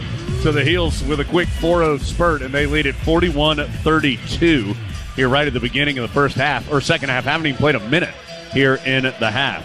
We're brought to you in part by Modelo, proud to sponsor Carolina basketball, an official beer of the Tar Heels. And our game tonight is presented by Blue Cross and Blue Shield of North Carolina. Blue Cross and Blue Shield, official health insurance partner of Carolina Athletics, believes in inclusive communities, a healthy community. Here for the Tar Heels, here for all. Marcus, I'm not sure I've seen a play quite like what Armando Baycott did a moment ago, catching that low bounce pass and kind of guiding it up all in one motion. Great ball control by Armando Baycott. That's just hours in the gym working on your touch. You know, it's hard to explain how that kind of play happens, but, you know, great touch around the rim for Armando Baycott. Tar Heels have scored going back to last half on 5 straight possessions, including 4 of those have been assisted. O'Meara, a 3-pointer He hits his third of the game, so Miami quickly hits the three to get back within 6. That's the 9th three-pointer Miami has made in 15 attempts. Omier had made 18 all year. He has 3 today. R.J. Davis on the curl, gets it. His pass tipped, but recovered in the corner right by Cormac Ryan, excuse me. Now Cadeau has it, and a foul called on Miami on the perimeter. It's on Omier. That is his second. First on Miami this half. Hurricanes had some fouls early, but didn't really have a big deal foul-wise in the first half. Nwoko, the reserve big man, had 3, but nobody else had more than 1 until now. Omier has 2. Trimble and Ryan each have 2 for Carolina. R.J. Davis will back up near the timeline with 10 on the shot clock, guarded by Matthew Cleveland. Heels up 6. Davis to Cadeau. Long cross-court pass to Ryan. Catch, shoot, long distance 3 off the mark. He had to force that one up as the shot clock was so late, but it was long and difficult. Miami with the defensive board. George to Omier. Jab step, jump stop, wildly shoots, no good in the paint. Rebound to Ingram. Carolina the other direction. Ingram to Ryan. Fakes the pass. He'll send it right back to Ingram. Wide open for 3. No good. Boy, Ingram and Ryan continue to struggle. Neither one of them can find the basket at a very high rate right now. Unfortunately, Miami can, and Bensley Joseph hits a long 2 to get the Canes back within 4. Ingram 1 of 7. Ryan 2 of 8. 3 of 15 between the two of them.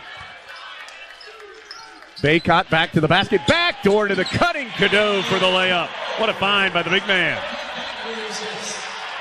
Cadeau up to 7. Carolina leads by 6. See if the Heels can get a stop and get some momentum going here. Joseph hands off to George. Well out on the floor. Dribbles to the left sideline. Looking for Cleveland in the paint. R.J. Davis is fronting him.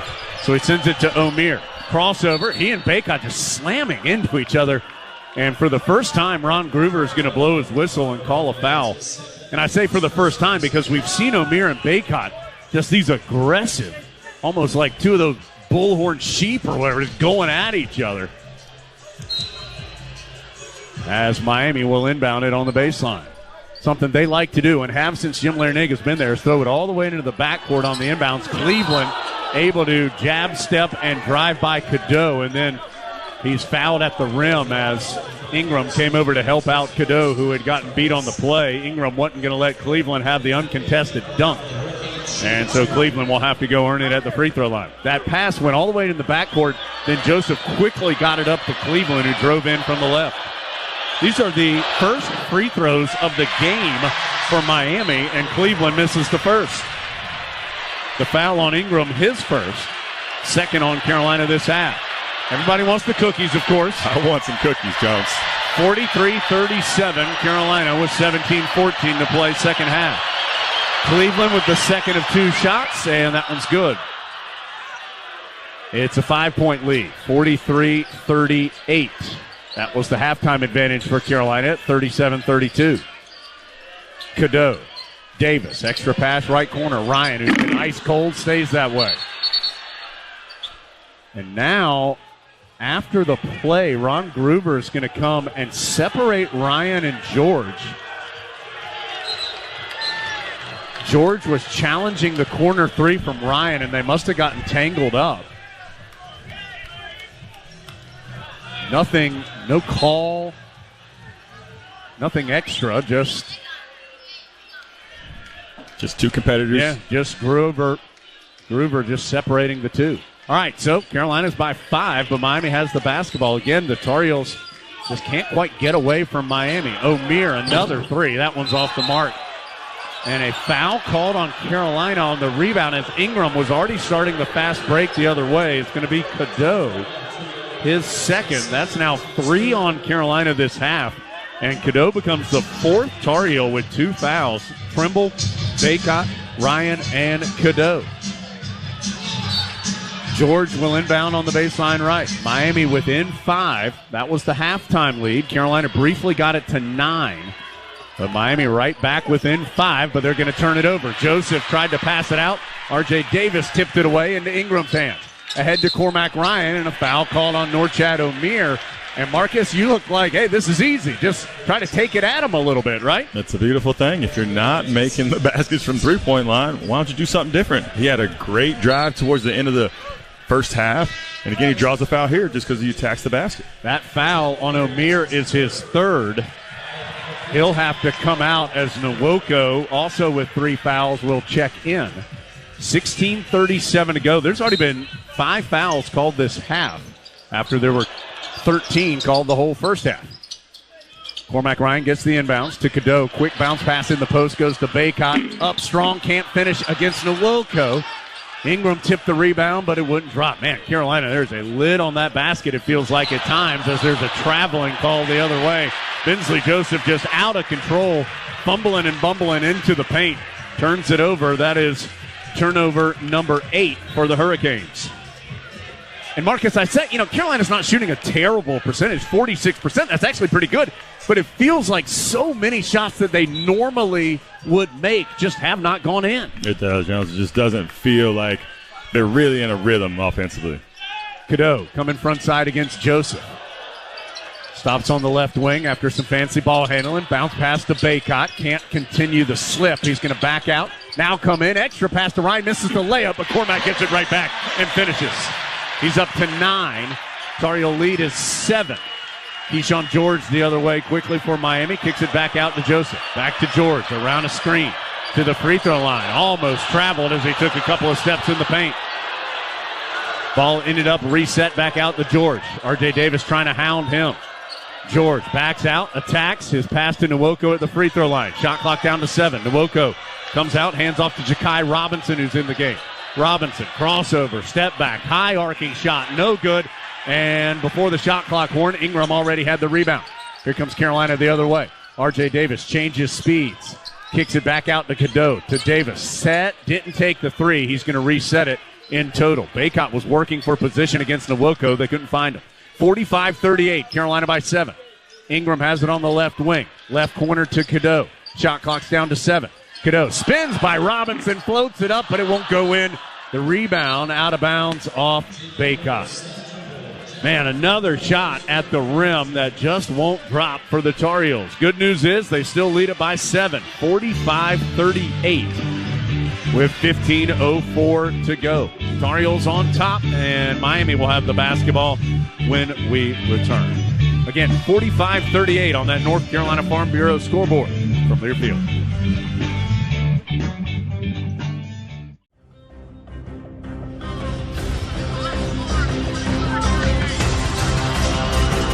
Carolina 45 and Miami 38. The scoreboards here in the Smith Center on the ribbon boards are incorrect, and on the big scoreboards, they say 43-38. The scoreboard that we look at, which is across the table from us on the TV table, is correct. That reads 45-38, so Tar Heels lead by 7. Miami will have the basketball. It's a new season at Kohl's with everyday styles at great prices. You can get more of what you want for less. Find go-tos for going everywhere and perfect picks for your home. Shop Kohl's and Kohl's.com today, KOHLS.com. And for more than 25 years, Top of the Hill Restaurant and Brewery has been a pre- and post-game tradition in Chapel Hill. Handcrafted beer, great food and atmosphere. It is where Tar Heels come to celebrate. Take a look at the stats. Lenovo presents those. They're a global technology leader that has called North Carolina home since 2005. Visit Lenovo.com. Lenovo Smarter Technology for All. Heels outscoring Miami, but just 8-6 this half. Carolina 4 of 11 from the field this half. Miami's 2 of 6 in this frame. The Hurricanes have a couple of turnovers here early on as well. Marcus, I got to tell you, that paint number, 28-8, that's a little surprising to me. It doesn't necessarily feel like Carolina's outscored Miami by 20 in the paint, but of course the Canes, 9 of their 14 made field goals are threes, so that tracks. But I'm surprised Carolina has 28 points in the paint, but that's the number. Heels plus 20 down low. It is very surprising, Jones. You know what else is surprising? There's only 4 free throws being taken this entire game. Yeah, that's right. Carolina 2 of 2 and Miami 1 of 2. Hurricanes with the basketball. Jalen Withers and Seth Trimble have come in for the Heels as Cleveland has it top of the key, hounded by R.J. Davis. Spins, dribbles behind the back. He's at the free throw line now. Davis swipes down on the ball. Cleveland has to force up a tough one and doesn't get the roll. Ingram with yet another rebound, his 9th. Heels the other way with a 7-point lead, 45-38. Withers, who gave Carolina good minutes in the first half, to Ingram. Up top to R.J. Davis. Davis, 21 in the first half, has 2 so far here in the second. He pitches in the corner right to Ingram. Backing in against Joseph. Gets to his right hand. Give him the bucket and the foul. He spun on the smaller Joseph and banked it home. Ingram's second field goal gives Carolina a 9-point lead. The foul on Joseph, his second. That one spun around, hung up on the iron, and eventually dropped home. He gets to that right hand, Marcus, and pretty tough. I love it. And that's normally he likes to come from the left and shoot the right-handed hook shot. That time he was coming from the right, spun the opposite way, and went with the right hand off the glass. He'll go to the free throw line to try to complete the 3-point play, and he does. 10-point lead for the Tar Heels. First time it has been double figures. It's 48-38. Hurricanes the other way. Joseph calling out the play call. Normally that's the sign for the horn set, which means he can take a screen either way. Takes the one on the left with Nwoko. Pitches back to Cleveland on the top right. He'll hand off to George. The freshman back to Cleveland. Drives hard. Scoops it up and under. No good. Baycott with the rebound. He'll get it to R.J. Davis. Tar Heels trying to build on the momentum. Davis ahead to Trimble. In the post. Bounces to Withers. Spins by his defender. And a foul's called. Ted Valentine says the foul's on Bensley Joseph, and that's 3. So Joseph picks up back-to-back fouls trying to defend in the paint. And that's now 3 Hurricanes with 3 fouls. Nwoko, Joseph, and O'Meara. O'Meara will come back in. When he sat down, things started going poorly for Miami as the Tar Heels have stretched the lead to 10. So he comes back in with 3 fouls and 13:53 to go. Inbounds goes to R.J. Davis. He's going to go right to the rim and bank it home for 2. Slithered through the defense and called glass to make it 50-38. 25 now for R.J. Davis. O'Meara on the perimeter as Jalen Washington coming to the scorer's table for Carolina. Tar Heels up 12. Joseph going to try a step-back 3. It's good. Boy, Joseph's had a big game. He has 13, and that's his 3rd 3. Miami's 10th of the ball game. It's back to a 9-point Carolina advantage at 50-41. Davis bottled up on the perimeter, bounces out of there to Withers. Withers out of control in the paint, but the loose ball ends up to Ingram, but he turns it over as he jumped up in the air, tried to cross the court with the pass, couldn't do it. Joseph will stop in transition, missed the 3 short, but the long rebound to Miami. They'll reset it. Cleveland on the perimeter. He'll hand off to George. 12 on the shot clock as O'Meara has it now, still outside the 3-point arc. Down low he goes to George. R.J. Davis was fighting for his life down there and is going to get called for the foul as he tried to come from behind George. That's just the first foul on Davis. 4th on Carolina. And that will prompt Washington to enter. Baycott get a breather. Cormac Washington. That'd be a heck of a player. Cormac Ryan will come in. And R.J. Davis going to get a quick seat as well. So the Heels will have Trimble, Ryan, Withers, Ingram, and Washington. This is an unusual 5 out there for Carolina. That's going to have to be Trimble running the point as O'Meara is going to get a pick and pop 3. No good. Rebound tipped around by both teams. And I think a foul's been called on Carolina. On Ingram, I believe. The official's still talking about it. And yes. So that's 2 on Ingram. So now you have Cadeau, Ryan, Baycott, Trimble, Ingram, all with 2. That's the 5th foul on Carolina, but they're going to call this a shooting foul. So Bensley Joseph, nearly 84% of the line, will have 2 shots. No good on the first. Cadeau is going to check back in. That gets, not that Trimble can't run the point because he can, but that gets one of the more natural ball handlers between Cadeau or Davis back in the game as Cadeau replaces Withers. Another opportunity at the Cookies with the Heels up 9. Miami trying to go on a 4-0 run, though, if this second free throw goes in, which it does from Joseph. Joseph was 6 this half, 14 for the game. So 4 straight, all by Joseph to cut Carolina's lead from 12 to 8. Some reserves out there for the Heels right now. No Baycott and no R.J. Davis. Cadeau out to Ryan. His 3. No good. Rebound Cleveland. Ryan is now 1 of 9 from 3. But Ingram gets a steal on the other side. Bounces ahead to Ryan. In transition to the cup. Can't finish. Ryan frustrated. He's 3 of 13 shooting in total. Tar Heels up 8, but Miami with the basketball. Trying to get it down low to O'Meara against Washington. O'Meara just continues to slam into Washington and turns and scores. That's 6 straight for Miami, so Carolina had gotten it out to 12. It's down to 6. Washington trailing to play, has it top of the key. Hands off to Cadeau. Cadeau picks up his dribble, needs some help. Over to Ingram. Back to Cadeau. He wants a screen from Washington. He'll get it. Cadeau lobs one up to Jalen and tipped away by Ja'Kai Robinson. Here comes Miami the other way. Cleveland going to get the transition bucket, and all of a sudden Miami back to 4. It's 50-46. That'll prompt Baycott to get off the bench for the Heels. It's an 8-0 Miami run. Cadeau on the sideline left. Bounces to Ingram. One-on-one with Joseph. Ingram going to back in against it. On the left side. Gets to that right hand. Misses the hook. Rebound is loose and saved by Miami on the baseline. Canes can cut this to 2 or even 1. George on the drive. Now he's going to try and back in on the left. His pass out to Joseph, tipped away by Ingram. Ingram outruns Joseph. Ingram will get the layup. He just outworked the Hurricane guard. 52-46. Great effort by Ingram. Gets the crowd involved, too. Great job, Harrison Ingram. Carolina's seen its 12-point lead go down to 4. It's back to 6. 52-46, 10:40 to play. George on the left wing. Drives left side against Ryan. His pass tipped out of bounds as he tried to throw it into the right corner. Tipped out by Cadeau. So it will go to Miami. So, Tar Heels, they couldn't wait much longer. They had to get Davis and Baycott back out there as things didn't go particularly well with their 2 veteran stars on the bench. Miami cuts Carolina's lead from 12 down to 4. The Heels have it back to 6 with 10:35 to play. 52-46 the score from Learfield.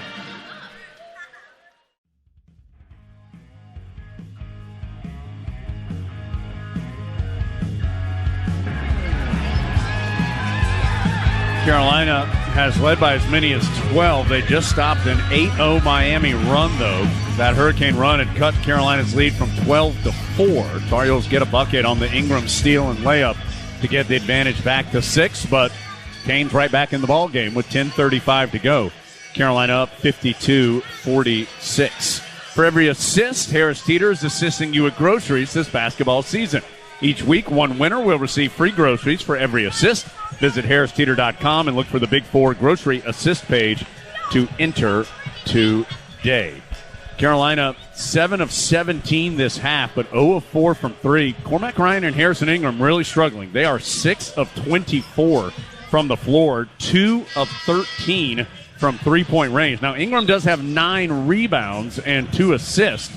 Ryan has 2 assists in addition to his 7 points, but Marcus got to get one of those guys, love to have both of them, got to get one of those guys to get going a little bit offensively. Absolutely. You know, we talked before the game about how much Cormac Ryan impacts this game when he's not making shots, and just hasn't quite done that tonight. Obviously, we'd love to have him making more shots, but still needs to find a way to have a positive impact on this basketball game. He's on the bench right now as Joseph working on the perimeter for Miami.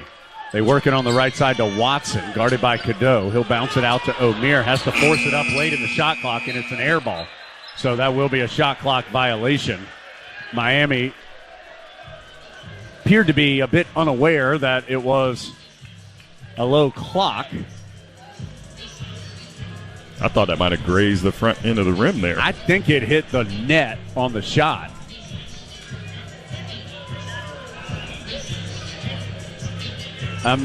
Jim Larinaga's arguing. I did not think the shot hit the rim. I'm not sure what the argument, unless he is arguing that or that the clock wasn't set correctly. It's the only other thing I can think of, but here come the Heels the other way. Cadeau, Davis, Trimble, Ingram, and Baycott, the 5 on the floor. R.J. Davis, open look from 3 right side is off the back iron, no good. A rare miss for him as he has 25 tonight. Watson the other way for Miami. It's still 52-46. Carolina by 6. Hills have gone scoreless on 6 of their last 7 possessions. O'Meara, tough finish as he drove on the left of the lane and finished on the right side underneath the block attempt by Baycott. So it's down to 4, 52-48. Miami closes to 4 points again. They've already done that once. Davis will try again from the right side. It's no good, but he's fouled as the Miami defender came flying at him. Let's see who it is. R.J. Davis a little slow to get up. He got tangled up in the bench. That foul's on Joseph, and that's his 4th, and that's a big deal because Bensley Joseph has 14 points. His career high is 18. So Joseph, the junior from Arlington, Massachusetts, is going to have to go to the bench with 4 fouls. Keyshawn George is going to check in for him after some of these free throws are administered. So Davis is going to get 3 free throws. George can't check in until the first 2 are taken. 52-48 Carolina with 9:35 to play. This will be, for Carolina, just the 4th, 5th, and 6th free throw of the game. R.J. Davis, once this 3-shot opportunity is complete with the first one up and in, he will have taken 5 of the 6 free throw attempts for the Heels. And Miami's only taken 4. So they're just an 8 total with 2 more coming for Carolina. That makes it 53-48. Second one's up. That one's good, too. Keyshawn George will check in for Joseph, as we talked about. I think George was he was listening in. He was trying to get a little update on the radio. He was like hanging over, listening to us right there. 54-48. Next one coming for R.J. Davis. This would give him 28 points if it's good, and it's not. But R.J. tips the rebound to himself and chases it down in the right corner. And then he is fouled again, this time by Ja'Kai Robinson. What an effort by R.J. Davis. A rare miss for him at the line, but he earns the other possession and another foul. Foul on Robinson, his first, 6th on Miami, so the Heels going into the bonus on the next foul by the Hurricanes. 9.5 to play as the inbounds goes left corner to Trimble. Jab step, drive, foul, and the bucket. He got George out of whack. George trying to recover, fouled him, and Trimble has a chance for 3. First bucket of the night for Trimble, and it will prompt a Miami timeout. So Carolina's back up 8, 56-48. Also want to mention R.J. Davis now has 500 rebounds in his Tar Heel career. So he now is over he's nearing, in fact, 1,900 points. He needed 30 tonight to get to that number. He's at 27. So R.J. Davis continues to put up spectacular numbers as a Tar Heel. Not take a break. This is the second time out that Miami's taken this half, so we'll just keep it right here. 9:27 to play. So that means the Canes have 1 timeout remaining for the final 9:27. Tar Heels have all 3. Foul situation, Carolina called for 5, Miami 6. Possession arrow belongs to the Hurricanes. So it'll be Seth Trimble at the free throw line, trying to complete the 3-point play. Marcus, what a great play by Trimble. Got the ball, pump fake for 3, got George out of balance. Trimble went right past him on the left baseline, finished with the finger roll and the foul. Playing to his strengths, not doing, again, at the beginning of the game I said nobody needs to do anything spectacular. He plays to his strength, his athleticism, gets to the basket, gets the foul, and won. So Trimble will try to make this a 9-point Tar Heel lead. The largest advantage has been 12. But Miami promptly answered that with an 8-0 run to cut it down to 4. Trimble to try to complete the 3-point play. He's a 63% shooter at the line this year. In 49 attempts, he's made 31. Free throw up, and good. Ended up being a 5-point possession for Carolina. Davis with the first 2 free throws, then Trimble with a bucket and another free throw. Trimble hounding George in the backcourt, almost got a steal. Miami does eventually get it front side. Carolina back up 9, nearing their largest lead of 12. George around a high screen. His pass tipped away by Ingram into Cadeau's hands. 2-on-1. Cadeau, hesitation, drive, and blocked by O'Meara, and kept it in bounds. And then a foul called on Ingram in transition for not giving Cleveland an opportunity to catch and land on the push-ahead pass. Boy, that was a 2-on-1. Cadeau he wanted to set up the lob, it looked like. Never quite could. And then ended up having a shot blocked. Looked like he hesitated a little bit. Yep. Wasn't quite sure if he was going to be able to make the pass or not. Yep. just couldn't quite do what he wanted to do. 57-48, so the Heels lose a transition opportunity, and Ingram picks up his third foul. He becomes the first Tar Heel with 3. O'Meara, jab step and drive on Baycott. Gets into the middle of the paint, spins, pump fake, and boy, Baycott bit on the pump, and that earns the free throws coming for O'Meara. Baycott had done a really nice job defensively on all the jukes and pumps and pivots by O'Meara, but just bit on the last one and picks up his third. So O'Meara, good free throw shooter at better than 75%, has 2 shots. O'Meara into double figures tonight with 13. He had gone back-to-back games without double figures and losses to Duke and Georgia Tech for Miami. First free throw by O'Meara is good. Miami is now 3 of 5 at the line as a team. Carolina is 6 of 7. Marcus mentioned earlier, just not a lot of free throws in this game. And Miami does not foul a lot traditionally. In fact, they have the second fewest fouls in the nation coming into this game at less than 13 a game. O'Meara makes both free throws. He's up to 15 points and 4 rebounds. George has 11. Joseph with 14. Those 3 Hurricanes carrying them. R.J. Davis been doing a lot of carrying, but misses the open 3 on the right side. Boy, Cleveland had O'Meara running ahead of everybody, couldn't find him, and so Miami will set up in the half court. 57-50 the score. O'Meara has it in the paint against Trimble, and he lost it out of bounds. It's going to belong, to Miami. Trimble must have knocked it away. I thought that O'Meara just lost it on his move, but no, Trimble did reach around and poke it out of bounds. 8:19 to go as the inbounds is tipped up by Ingram, and then he's either fouled or it's knocked out by Miami. I think it was just knocked out by Miami after Ingram poked the ball way up in the air on the inbounds pass, elevated to go get it, and had it knocked out by the Canes. So 8:17 to go. I tell you what, Ingram hadn't shot it great, but that's a couple of hustle plays that he's made that's made a difference. Had that steal and layup, and now that turnover forced as well. Carolina, as a team, is up to 10 steals, 5 by Ingram. As there's a foul off the ball, it's going to be called on Miami, so that's shots coming for, I believe, Baycott. Foul is on Ja'Kai Robinson, his second. 7th on Miami, so it is a 1-and-1 now for Baycott.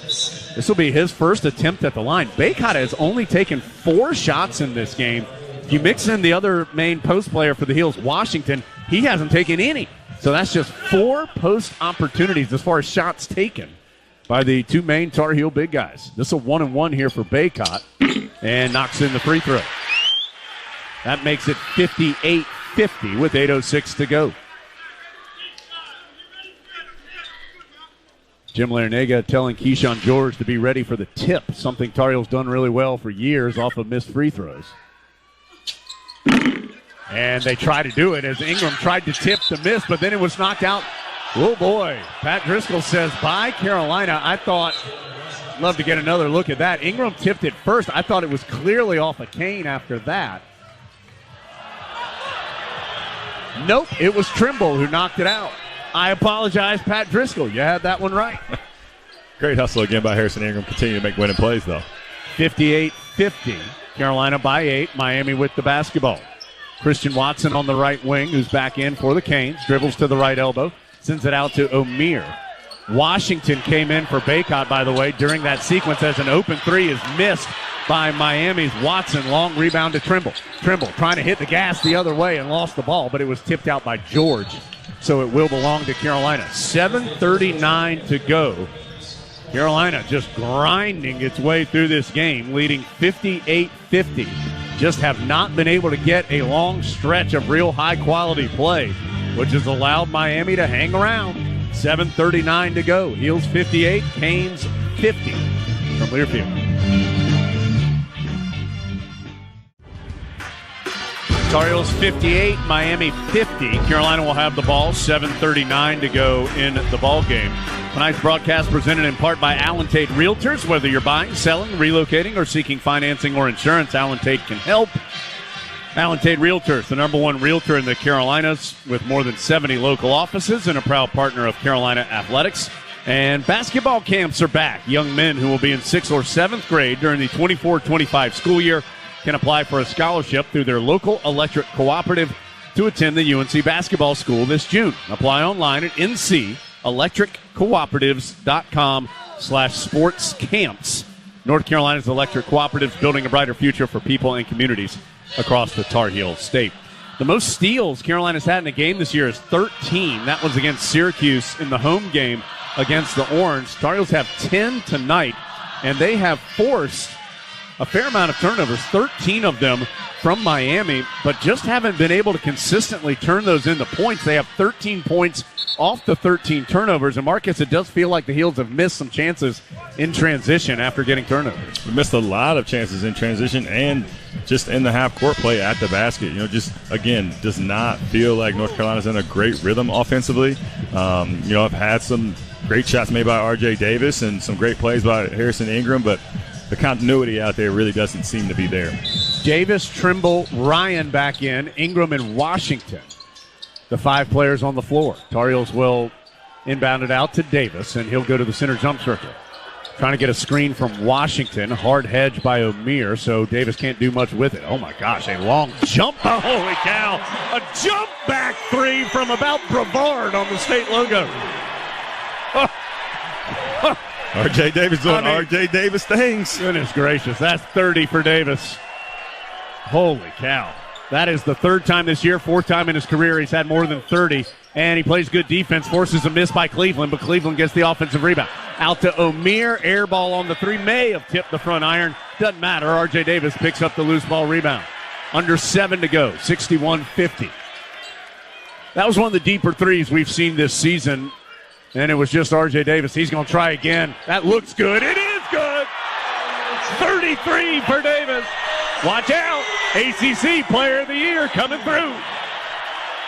64-50, just like that. Heels have their largest lead.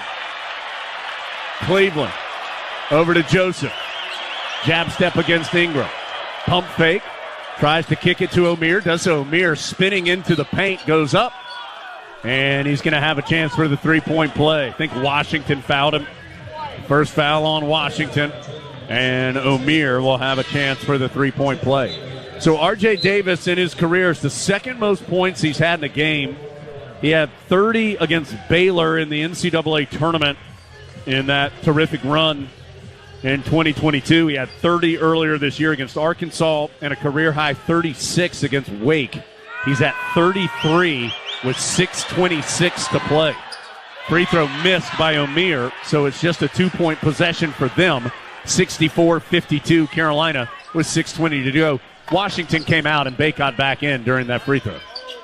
High weave for Carolina. It's Ryan with it to R.J. Davis. Whips a pass to Baycott, and he's fouled in the post by O'Meara. That's 4 on O'Meara.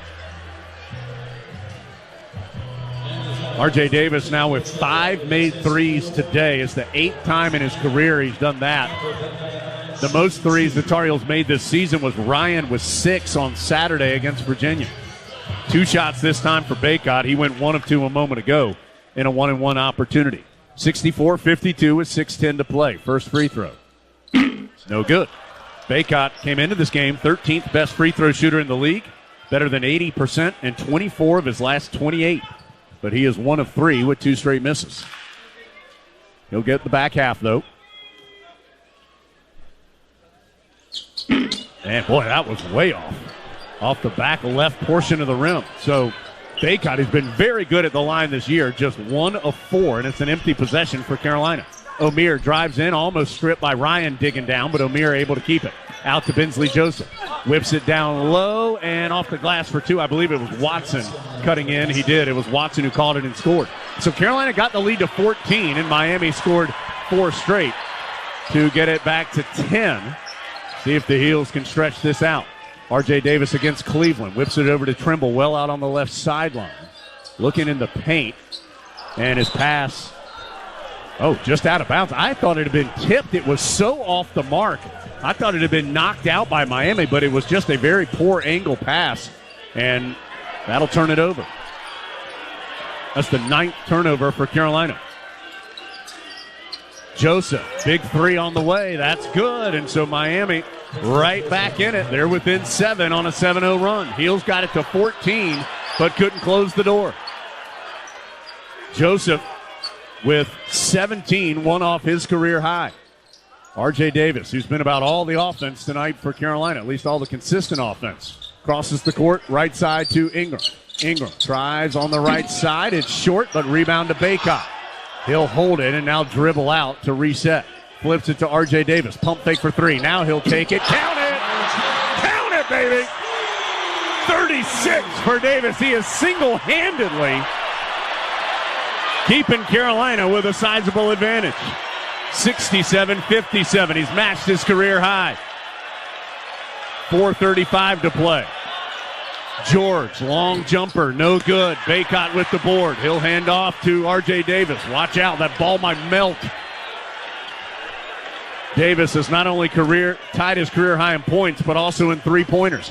Oh, my gosh, a step back. Will this one go? Holy smokes!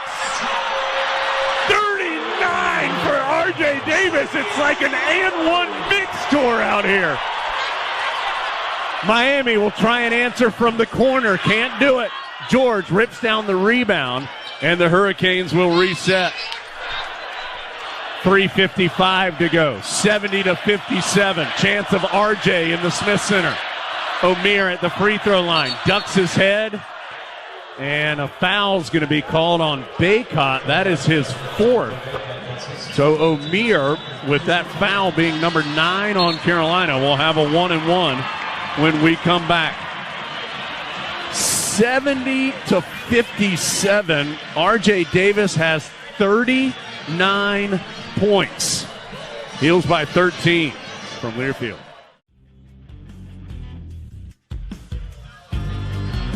Okay, there's a lot happening here.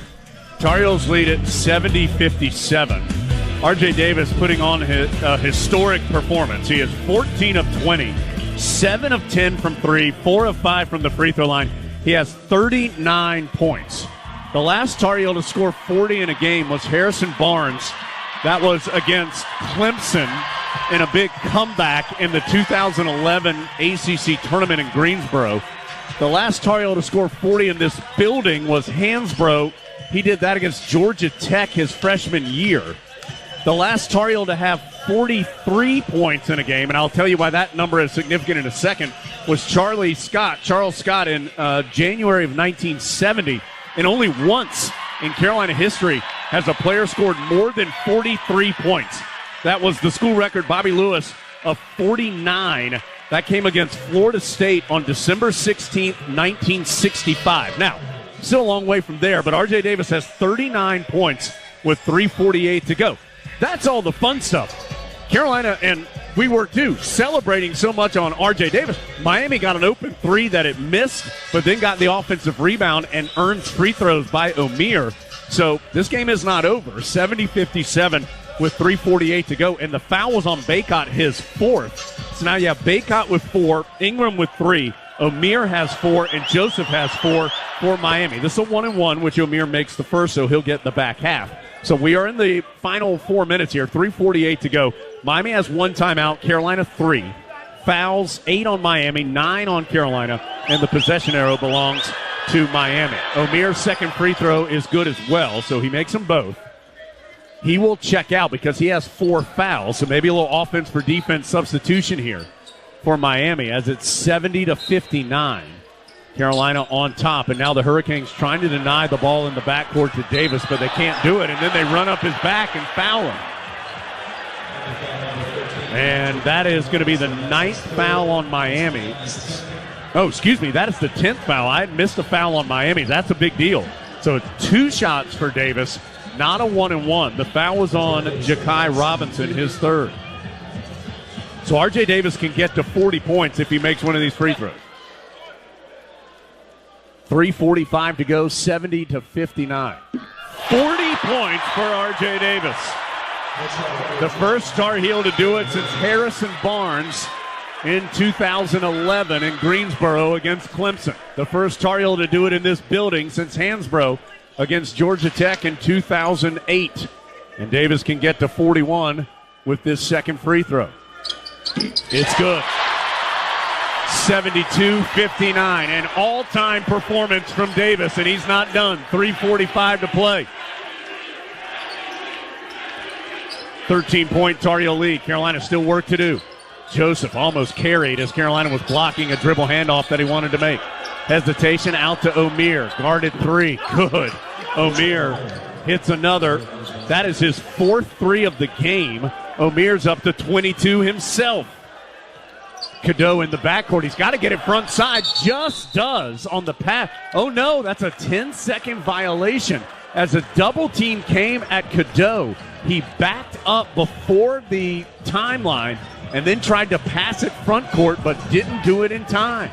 So that will give the ball to Miami, who is still within 10 here at 72-62 with 3:20 to go. The Hurricanes have hit 12 three-pointers in the game. They are 12 of 26 from three-point range. Joseph 4 of 6, George 3 of 6, Omier 4 of 9.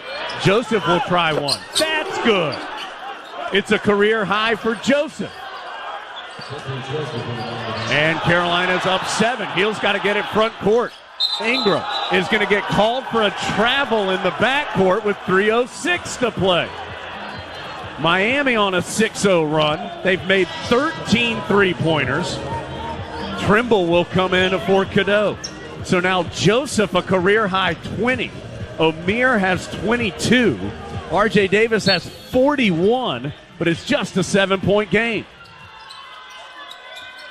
And the ball is tipped out on the inbounds. Ingram, well, the officials are going to talk about it. Did Ingram tip it away from Cleveland, or did Cleveland touch it last? It will be Miami's ball.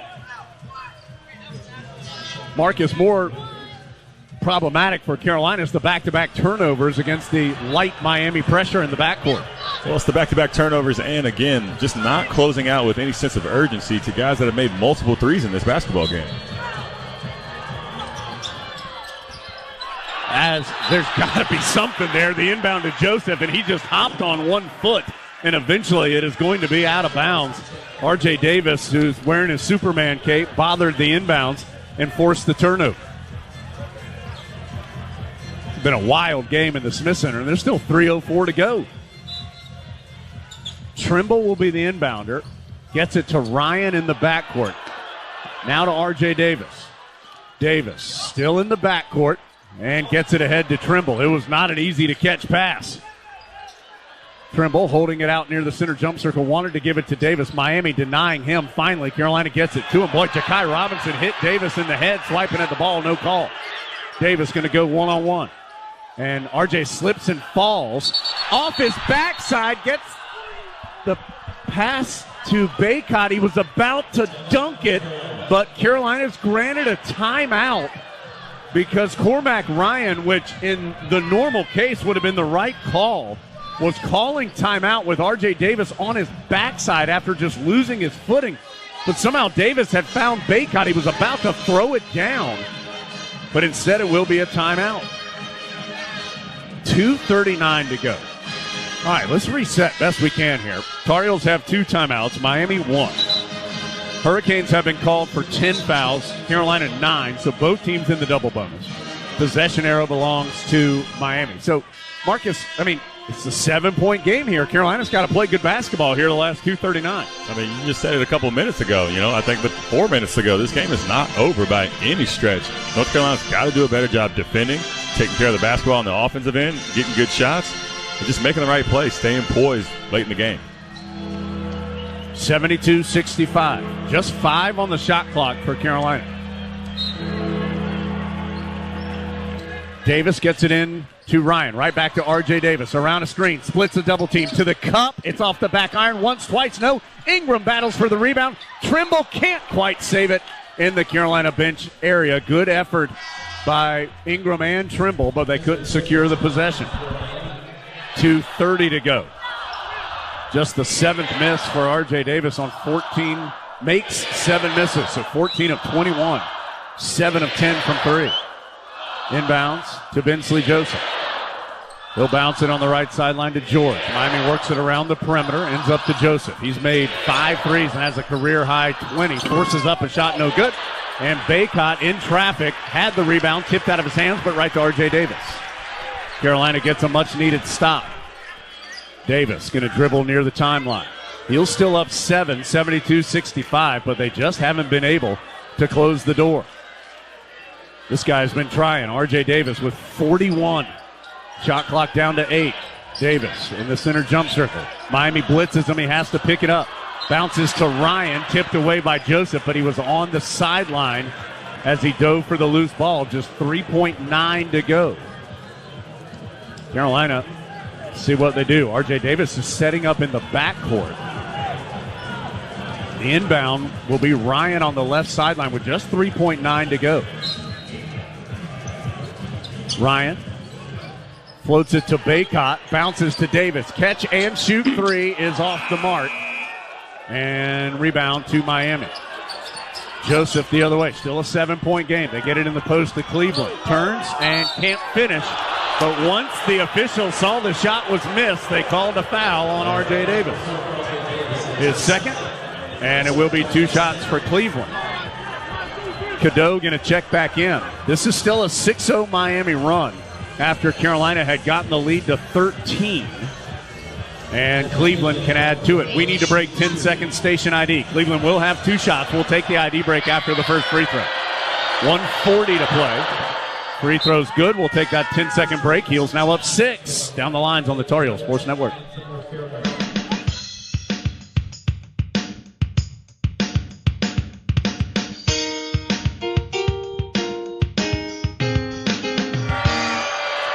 Second free throw from Cleveland, good. So Miami's on an 8-0 run since the Tar Heels led it by 13. The lead is just 5. Inbounds goes to Davis. His push ahead to Ryan's intercepted. George for 3. It's good. Miami's within 2. It is a 11-0 Miami run. Ryan gets it into Cadeau. Carolina in a heap of trouble. Cadeau to Ingram. Pitch ahead to Ryan. He'll get it to Baycott, but he'll send it back out to reset. This is now a 2-point game. Miami on an 11-0 run. They've made 14 three-pointers. R.J. Davis. Miami blitzes the screen. Gets it over to Cadeau. Pump fake. Kicks it in the right corner. Ingram for a big 3. No. Ryan diving to try and save the rebound and can't do it. Miami's going to have the ball with 60 seconds to go and a chance to tie or take the lead. That was an open look for Ingram. Just couldn't do it. 12 turnovers for Carolina. The Heels have not scored in the last 2:45. An 11-0 Miami run. This has been a wild game in the Smith Center. Joseph the ball's rolling into the front court, finally picks it up. Omier has it outside the arc. Ends up back in Joseph's hands, middle of the floor. Joseph around a high screen to Omier, pump fake for 3. Now he's going to drive against Baycott. Spinning in, hooking it up, it won't go. Rebound tipped out to R.J. Davis. Still just a 1-possession game, and Carolina cannot kill the whole clock. Jim Larinaga says no fouls, and Carolina's going to take a timeout with 36.3 to go. So 21 on the shot clock, 36.3 on the game clock. The Tar Heels led by as many as 13. But Miami has gone on largest lead's actually been 14, but most recently it was 13. Miami then has now gone on an 11-0 run. Carolina has not scored in nearly 3 minutes.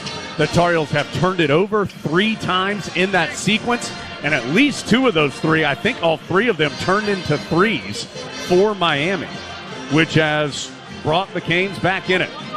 14 made three-pointers for Miami. Bensley Joseph has a career-high 20, 22 for Omier. Cleveland has 10. George has 14. R.J. Davis has a career-high 41. He is the only Tar Heel in double figures, and really the only reason the Tar Heels have the lead. Marcus, Carolina got to get a good shot. Yes, they got to get a good shot. They got to play some better defense, too. And, again, R.J. Davis, what an incredible performance tonight. But I can guarantee you, Jones, he's not going to be happy, nor will anybody be happy in this building if they don't get out of here with a win. This is the most made threes by a Tar Heel opponent this year. The previous was Lehigh back at the very beginning of the season. Made 13 three-pointers in that game. Miami has made 14 threes tonight. This is a team that came in averaging 9 made threes per game. Carolina was the second best team in the conference in three-point defense and 20th best in the nation, forcing teams to shoot below 30%. But tonight, Miami is 14 of 29 from three-point range. So, 36.3 to go. 21 on the shot clock. Carolina 72, Miami 70. Each team with one timeout. Both teams in the double bonus. Possession arrow to Miami. Carolina's been trying to set this high screen for Davis, but Miami's been blitzing it with double team and forcing the ball out of Davis's hands. We'll see how Carolina responds. Carolina's got to do a better job coming to the basketball and shortening that pass. Baycott spent a long time on the bench coming out of this timeout. He will come onto the floor. Cadeau, Davis, Ryan, the inbounder, Ingram, and Baycott. 72-70. Inbound's going to go into the backcourt to Cadeau. 15-second difference, shot clock and game clock. Heels up by 2 with the ball. Trying to stave off a big Miami comeback. R.J. Davis on the right sideline. And he's fouled by Ja'Kai Robinson as Davis tried to work around him. Foul on Robinson, his 4th, and that will be 2 shots for Davis with 24.4 to go. Davis, of course, an excellent free throw shooter, 6 of 7 tonight. 24.4 to play. Davis now has some galls in his left nostril as he comes to the free throw line. Heels have seen Miami go on an 11-0 run to cut this lead to 2. Now it's 3 as Davis is up to 42 points. 73-70. 24.4 to play. Smith Center falls silent as R.J. Davis readies for the free throw. Does not get the pop, but the rebound slapped out by Ingram into Davis's hands. The shot clock is not off as Ryan has it. He may need to take a timeout in the corner. No, he dribbles out of the trouble. Still dribbling. Ryan fighting, finds Baycott. Shot clock down to 6. His pass kicked, and that will reset the shot clock to 20. So now the Tar Heels can run out the clock. Miami will have to foul. So the shot clock was at 20, not 30, because Carolina's possession continued. That's why they couldn't burn the entire clock. So the shot clock is now off with 8.8 to go. R.J. Davis, just his second miss at the free throw line tonight and only his 14th on the season. He's up to 42 points. Both teams subbing here. Miami's bringing in a bunch of different players. 73-70. So a Miami foul, if they can't get a turnover, would put whichever Tar Heel gets fouled to the line for 2 shots. 73-70, 8.8 to play. Miami's made a huge comeback. Down by 13 with less than 4 minutes to go. Got it within 2. Cadeau still trying to get it in. Lobs it out to Baycott, and he is fouled by Matthew Cleveland with 8.1 to go. Baycott is traditionally a very good free throw shooter, 80%, but he is 1 of 4 tonight. Needs 1 to make this a 2-possession game. Carolina does not have a field goal in the last 4:09. Holding on for dear life here in the Smith Center, thanks to R.J. Davis's 42 points. I'm not sure. Miami has multiple guys at the scorer's table. Finally, Jim Larinaga is now going to take the Canes' last timeout. So, with 8.1 to go, Miami takes his last timeout. Tar Heels still have 1 left. It will be Baycott to the line for 2 shots.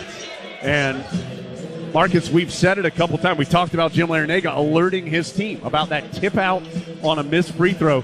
That's been a Carolina staple for years. Ingram's done it for a couple of big second chance opportunities in this game, none bigger than what he just got after that rare missed free throw by R.J. Davis. Well, those are the winning plays that, we've been talking about throughout this whole game. Harrison Ingram's been making, and those tip outs, sometimes they don't work, but right there in one of the biggest moments, if not the biggest moment of the game, works in our favor. Well, and, look, Carolina just has not been able to find any offense consistently outside of R.J. Davis. So Davis is 14 of 22, 42 points, 7 of 11 from 3, 7 of 9 at the free throw line. The rest of the Tar Heel team is 13 of 39 from the field. That includes Ingram and Ryan, a combined 6 of 26 and 2 of 14 from 3. Baycott's only taken 4 shots and is 1 of 4 at the free throw line, in addition to 2 of 4 from the field. It has been an odd game. Miami has made 14 three-pointers, the most by any Tar Heel opponent this year. It looked like Carolina had the game in hand, up 13 with less than 4 minutes to play. Then Miami went on an 11-0 run to cut it to 2. R.J. Davis eventually got fouled. Miami had the ball down 2 at one point. Then R.J. Davis gets fouled to make this a 3-point game, going 1 of 2 at the line, and now Baycott just needs, well, I say just, there's still 8.1 to go, needs one of these to make this a 2-possession game. Currently the score 73-7. Here's the veteran big man, Armando Baycott. 8.1 to play. First one's up. Back iron, front iron, no good. He is 1 of 5, and he's missed 4 straight. Well, huge one here for Baycott. He's been a good free throw shooter all year. Let's see if he can step up and knock in a big one. It's up. No. Omier with the rebound. 3-point game. Bensley Joseph and the Tar Heels foul him on purpose with 5 seconds to go. But that's on Baycott, and that's his 5th. So Baycott's going to foul out with 5 points and 12 rebounds. 1 of 6 at the free throw line, including 2 enormous misses there. That's going to put Joseph to the line for 2 shots with Carolina up 3, 73-70. That was a intentional foul in the fact that Carolina wanted to foul up 3 to not allow Miami an open look. Here's Joseph, an 84% shooter. 1 of 2 so far tonight. Now 2 of 3 as he spins it in. 5 seconds to go. So Carolina's going to have to get it in cleanly if this goes in. We'll see if Joseph intentionally misses or if he's going to try and make. I would think he'd still try and make this. The left-handed free throw is no good. Trimble up in the air for the rebound, and he's fouled with 3.7 to go. So it will be Trimble now to the line. Foul is on, I believe, Watson, who had checked in, his first. So it will be 2 shots for Trimble. A 63% shooter, 1 of 1 tonight. 3.7 seconds to go. Trimble has to make both of these to make this a 2-possession game. Carolina as a team is 10 of 17 at the line. They've missed 3 straight, 1 by Davis and 2 by Baycott, which could have almost iced the game. Now it's Trimble's turn with 3.7 to play. The sophomore. First one. No good. Off the back iron. Tar Heels have missed 4 straight free throws with opportunities to take a big moment in this game. Bensley Joseph now up and talking to Trimble at the line. 3.7 to play.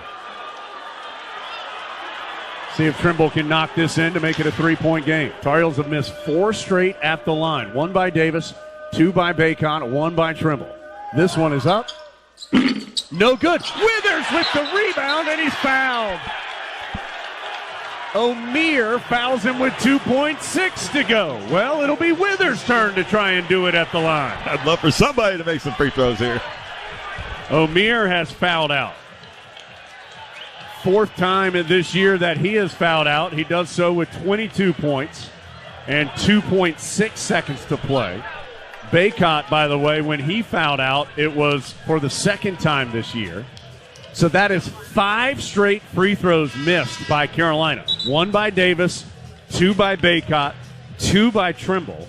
Now Withers, who is an 80% shooter, 36 of 45 on the year. He has 2 shots with 2.6 seconds to go. These will be his first attempts on the night, but Carolina has gotten so many offensive rebounds on these missed free throws. And we'll see if Withers can be the man to close the door, as Joseph again, this time talking to Withers. 2.6 to go. Still 73-71, Carolina. First free throw opportunity for Withers is up. It's good! 74-71. And Carolina's going to take its last timeout with 2.6 to go. So if Withers makes his free throw, 2.6 to play, Carolina's in very good position to outlast the Hurricanes. If it doesn't go in, Carolina now having the discussion of how it wants to handle things. And it's a tough spot here. Miami would have to be almost a half-court heave with this amount of time after a rebound. So do you risk it? Do you foul him? Of course, it'd be much easier if Withers just knocked in the free throw to go up 4 with 2.6 to play. Take care of it on the free throw line, Jones, is what I think. But, if he does miss this, you're right. You got to be a little bit careful. Just kind of depends on where Miami gets the basketball. Don't want to be that guy that fouls him when he's taking a three-quarter court heave and put him on the free throw line for 3. It's a good point. Tar Heels don't have a field goal in 4 minutes and 15 seconds. Withers just hit a big free throw to make it 74-71. Withers to try to make this a 4-point game with 2.6 to play. Massaging the ball. Dribbles once, spins it, shoots it. Got it. 75-71. Heels by 4. George still trying to inbound. Gets it to Watson. Carolina going to let Watson heave it up. It is no good, and the Tar Heels survive in the Smith Center tonight. A career night for R.J. Davis, 42 points, and a couple of big free throws for Jalen Withers in the final seconds allows Carolina to get out of here with a win, 75-71. It was not easy in the slightest, but Carolina does it to improve to 22-6, 14-3 in ACC play. Miami loses its 7th consecutive game. They fall to 15-14 and 6-12 in conference action, despite making 14 three-pointers. Miami was 10 of 31 from 2. They were 14 of 30 from 3. Carolina wins it 75-71 behind a career night 42 points from R.J. Davis. Woo.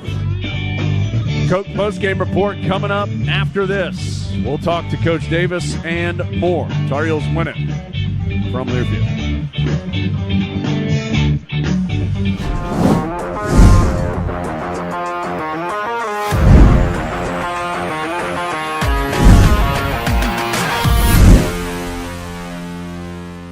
Back, time for another edition of the Carolina Insider Rapid Reactions edition.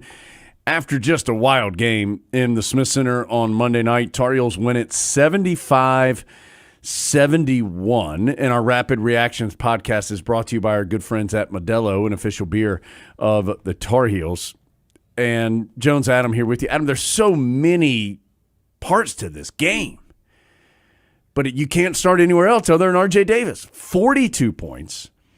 First time since 2011 that a Tar Heel has scored 40 or more. Harrison Barnes did it against Clemson in the ACC tournament. First time since Tyler Hansbrough in 2006 against Georgia Tech that a Tar Heel had scored 40 or more points in the Smith Center. It is the most points scored by a Tar Heel since 1970. Charles Scott had 43 points in a game against, I believe it was Maryland. RJ ties that because Shammond Williams also had 42 in a game against Georgia Tech in 1998. And you're getting to look at all these shots. I mean, there were a lot of three-pointers in there, certainly. He made 7 threes, 7 twos, 7 free throws.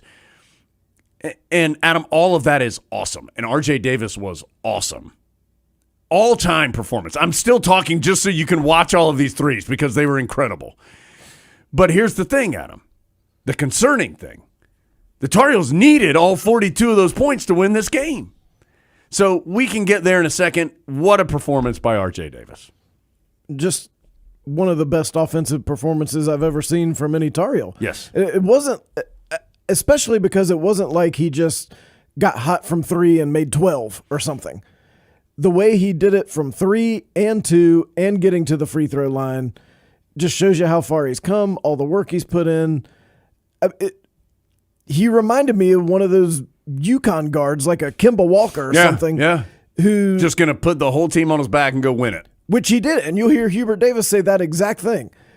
That he just put the entire team on his back, which he did because there was no one else who really was capable of winning this game other than him. Yeah. But luckily, he was here, and it was incredible. I really do think, we talked about this off the air, I think if you were in the building, you're going to remember this differently than if you were watching on TV. If you were in the building, you're going to remember that electric feeling when he crossed over the defender and hit the long 3 and the crowd chanting his name and just the anticipation of, is he going to get the ball? What's he going to do? And if you're at home, you might be more thinking about those last couple minutes when things got dicey. Well, yes, there is a whole nother aspect to this game. Adam, it was almost as though Carolina kind of was just annoyed by Miami. It was like, okay. Like, we're going to win this game. You just, like, Carolina, until the very end, you never really felt like Carolina was threatened. The Tar Heels would lead by 6. Then Miami might cut it to 2. And then Carolina get it out to like 9. And Miami would get it to 4. And Miami hit 14 threes in this game. And this was without two of their best players in Wooga Poplar and Nigel Pack. So full credit to Miami. 14 threes. Most by a Tar Heel opponent this year. But it was almost as though Carolina, and I don't want to act, I mean, it's not like Carolina wasn't trying. That's not what I'm saying. But it was just, it wasn't fully engaged outside of R.J. Davis just being incredible. And the numbers kind of show that. I mean, Cormac Ryan was 3 of 13 and 1 of 9. Harrison Ingram was 3 of 13 and 1 of 5. Armando Bacot only took 4 shots and was 1 of 6 at the free throw line. These are all, as we know, key parts of Carolina being good this year. And so it just kind of felt like Carolina was like, keeping them at arm's length. And then all of a sudden, R.J. Davis had like the final push of his incredible performance, and Carolina went up 13. And it was as though the Tar Heels were so much more excited for that than finishing out the game. All of a sudden, Miami goes on an 11-0 run. The Tar Heels, I think, turned it over 3 times in the backcourt, which led to 3 threes. And all of a sudden, it's a 2-point game, and Carolina was very much in peril of losing. Just a crazy game. I think the frustrating thing was you wouldn't expect an older team to get caught up in it the way that they did in some of the individual stuff. But on the one hand, you hate to blame them too much because they were so happy for their teammate. Right. And were trying to get him more and more and more. Like, you like that part of it, but what you like the most is when you win the game. And it was as though they almost kind of forgot about that part of the game the way that a young team would. But, I mean, the last couple minutes, I think everybody just kind of shut down when R.J. Davis went over 40, and then you looked up and it was a 2-point game. It was like, well, wait a second. Yeah. We're going to get to our interviews. I talked to Hubert Davis. Adam talked to R.J. Davis. I did just want to mention some big plays down the stretch, rebounding-wise. Ingram did not shoot well, but he had some big plays for Carolina in the second half, and not even just rebound. He slapped out a couple of missed free throws, had a steal and a layup when things had gotten a little wobbly, had another – there was some other stolen inbounds pass. Yes, the stolen inbounds pass.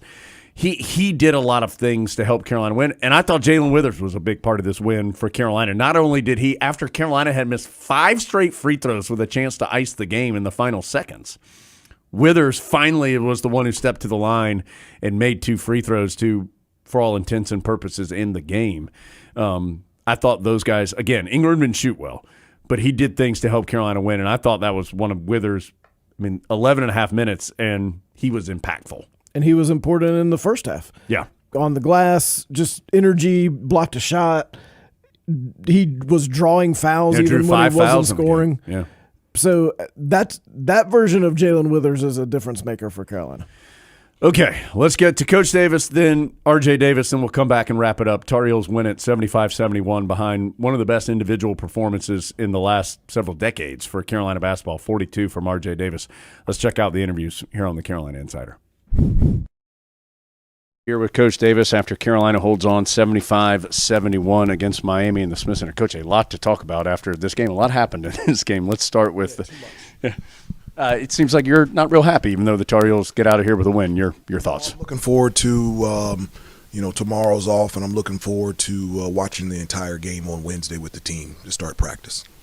Let's start with some good. RJ Davis with a all-time performance, 42 points. It is career high for him. It is the most in a game by a Tar Heel since 1970. Just an incredible individual effort by RJ tonight. He put the entire team on his back. I mean, he was unbelievable tonight on both ends of the floor. The way that he competed defensively, getting rebounds, his ability to be able to knock down shots, create space offensively. He was, from the start, the one guy from an offensive standpoint that had just tremendous rhythm.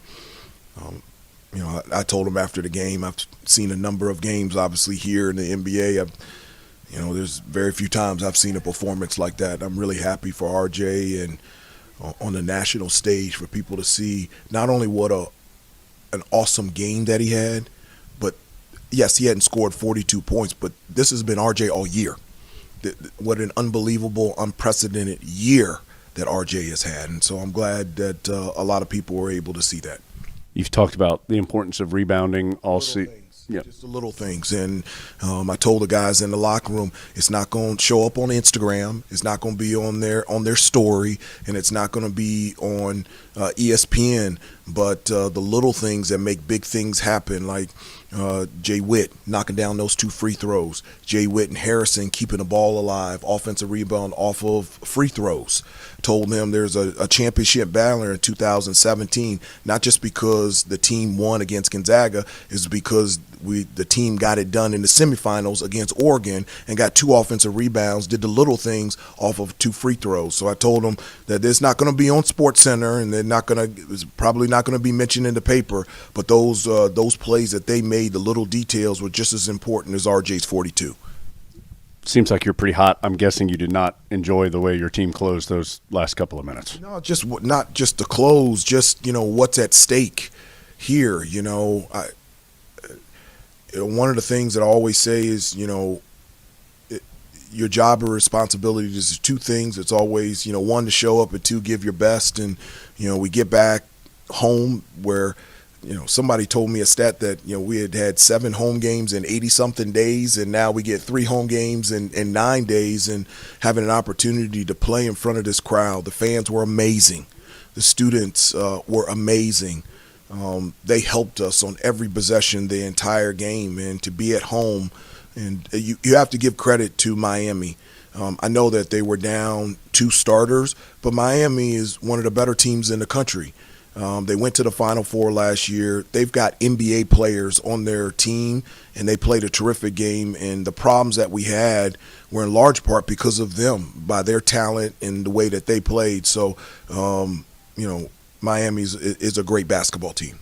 Coach, last thing, you said you wanted to watch a large majority of the game with the whole game. What kind of things will you be interested to see when you watch that with your guys? Just the little things, the discipline and details, the energy and effort, the toughness plays that we all talk about that make big things happen, and the little things are under that category is boxing out, feeding the post below free throw line extended, not leading the post player, bounce pass and throwing it to his hands, taking care of the basketball, making free throws, setting screens, coming off those screens, making the easy play, limiting turnovers, little details like that make big things happen. And I'm looking forward to later this week to be able to watch that with the team.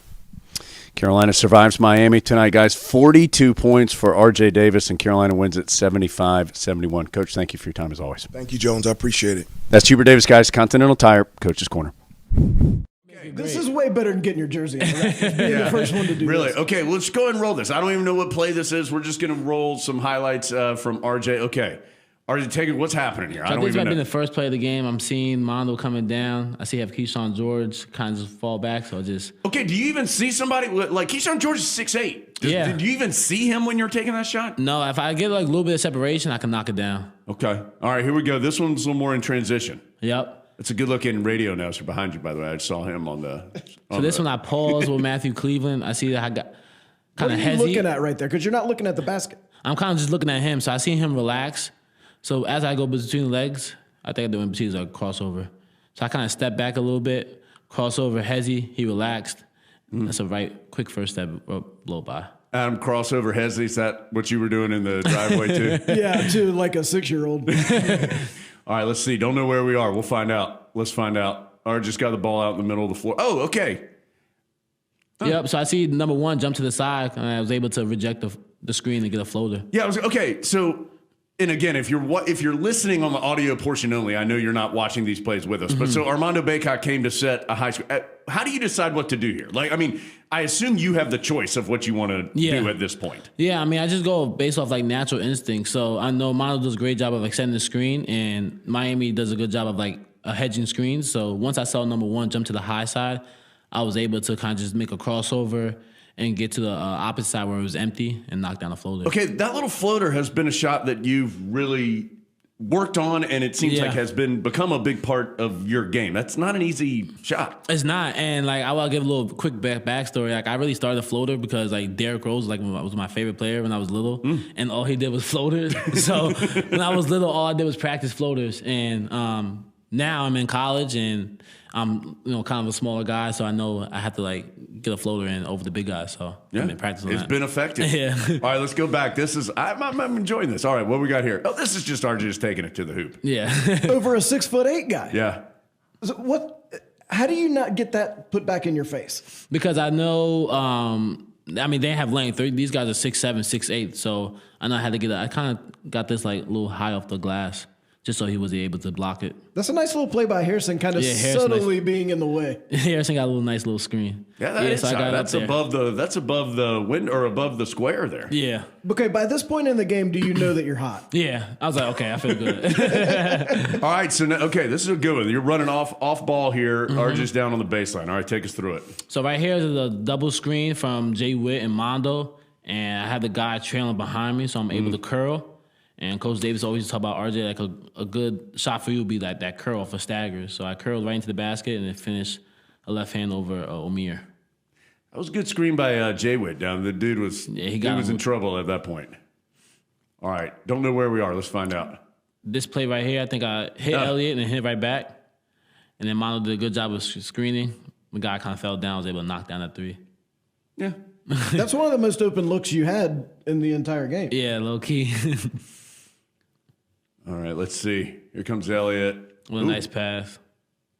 Oh, yeah, that was right at the end of the first half, yes? How do you think Elliott's developed in terms of understanding where you most want the ball in order to be able to score effectively? Yeah, like he sees the floor really well. Like he sees the play before the play even happens, and I had a feeling like he was going to pass me this right here because I think he drove and then saw two guys go with Mondo, and then he was able to find me. Oh, this first play of the second half. Yeah, that little push shot. Yep.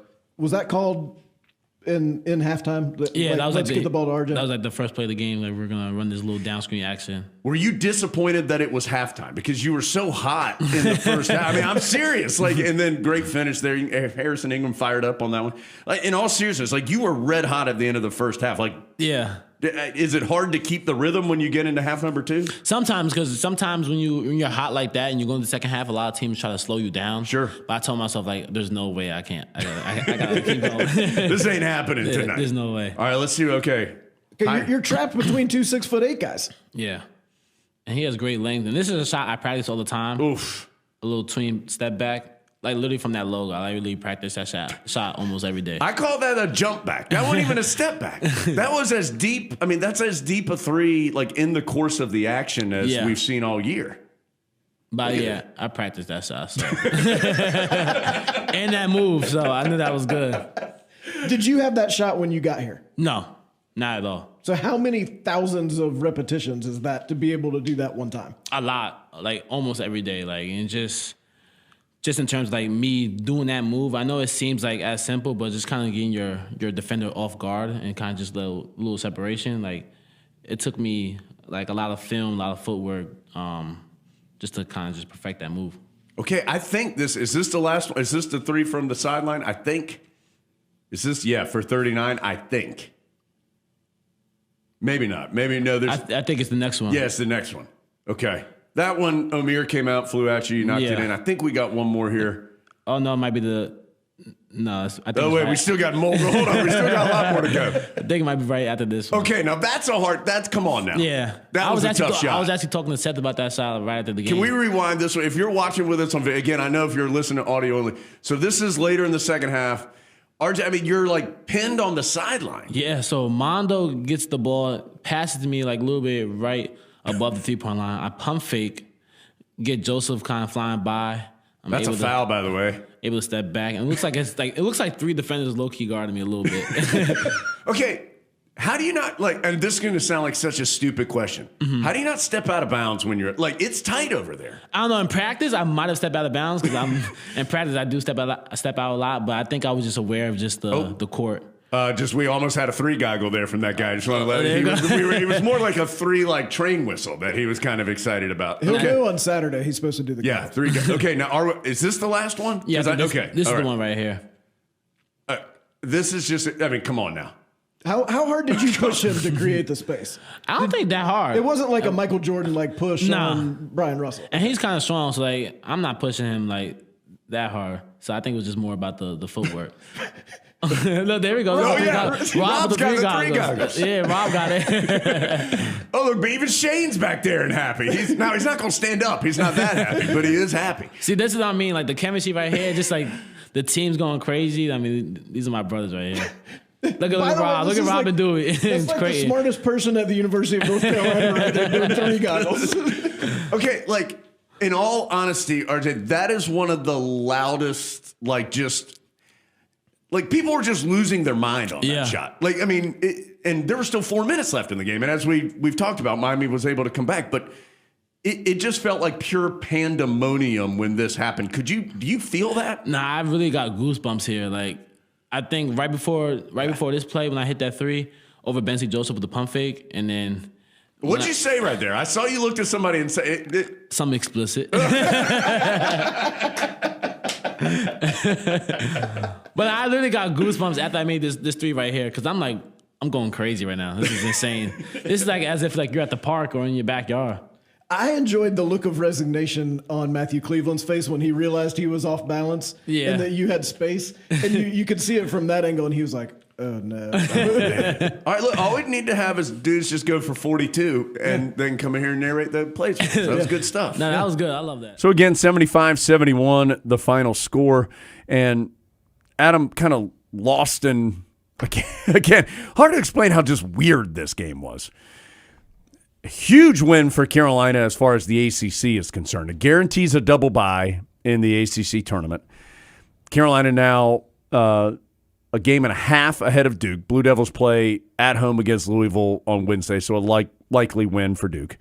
But it keeps Carolina ahead of the Blue Devils.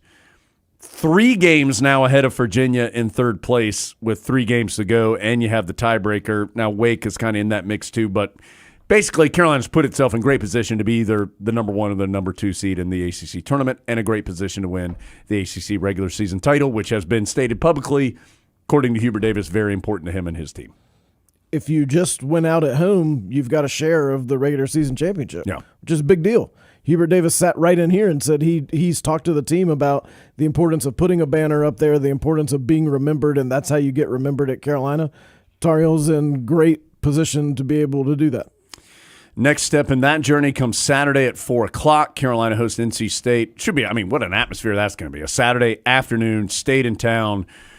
Tar Heels have won 3 consecutive games now after some wobbly moments there in February. But also, Adam, and I think if you've been with us this whole Rapid Reactions, you saw it in Hubert Davis, clearly the Tar Heels are going to have some spirited practices this week. Don't think there'll be any letdown of focus on Saturday, as the Tar Heels will be off on Tuesday and then they'll come back Wednesday for what I'm guessing will be a heated practice, probably Thursday too, and then Friday start thinking about NC State.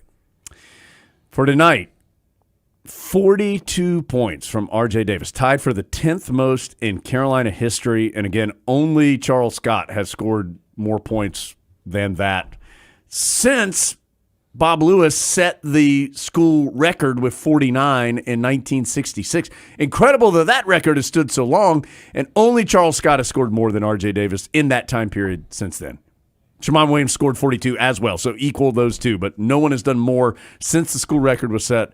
Charles Scott did it by one more point than R.J. Davis tonight. Crazy. And think about all the great players who've played in that span. Great players. Jamison, Carter, Hansbrough, Ford. I mean, incredible. Hansbrough. Did I not say Hansbrough? Maybe I didn't think so. But Barnes, Zeller, Lawson, Barry. I mean, just crazy. None of them did it. Yeah. And of all the people to do it, R.J. Davis did it. If you had said that a couple years ago, no one would have believed you. If there was any more discussion, ACC Player of the Year. Oh, just first team All-America. I mean, who else is going to be on the team? Right. All right. 75-71. Carolina wins it. Thanks for being with us. It's been not as rapid as normal, but it was a crazy game. Edition of the Carolina Insider presented by Modelo.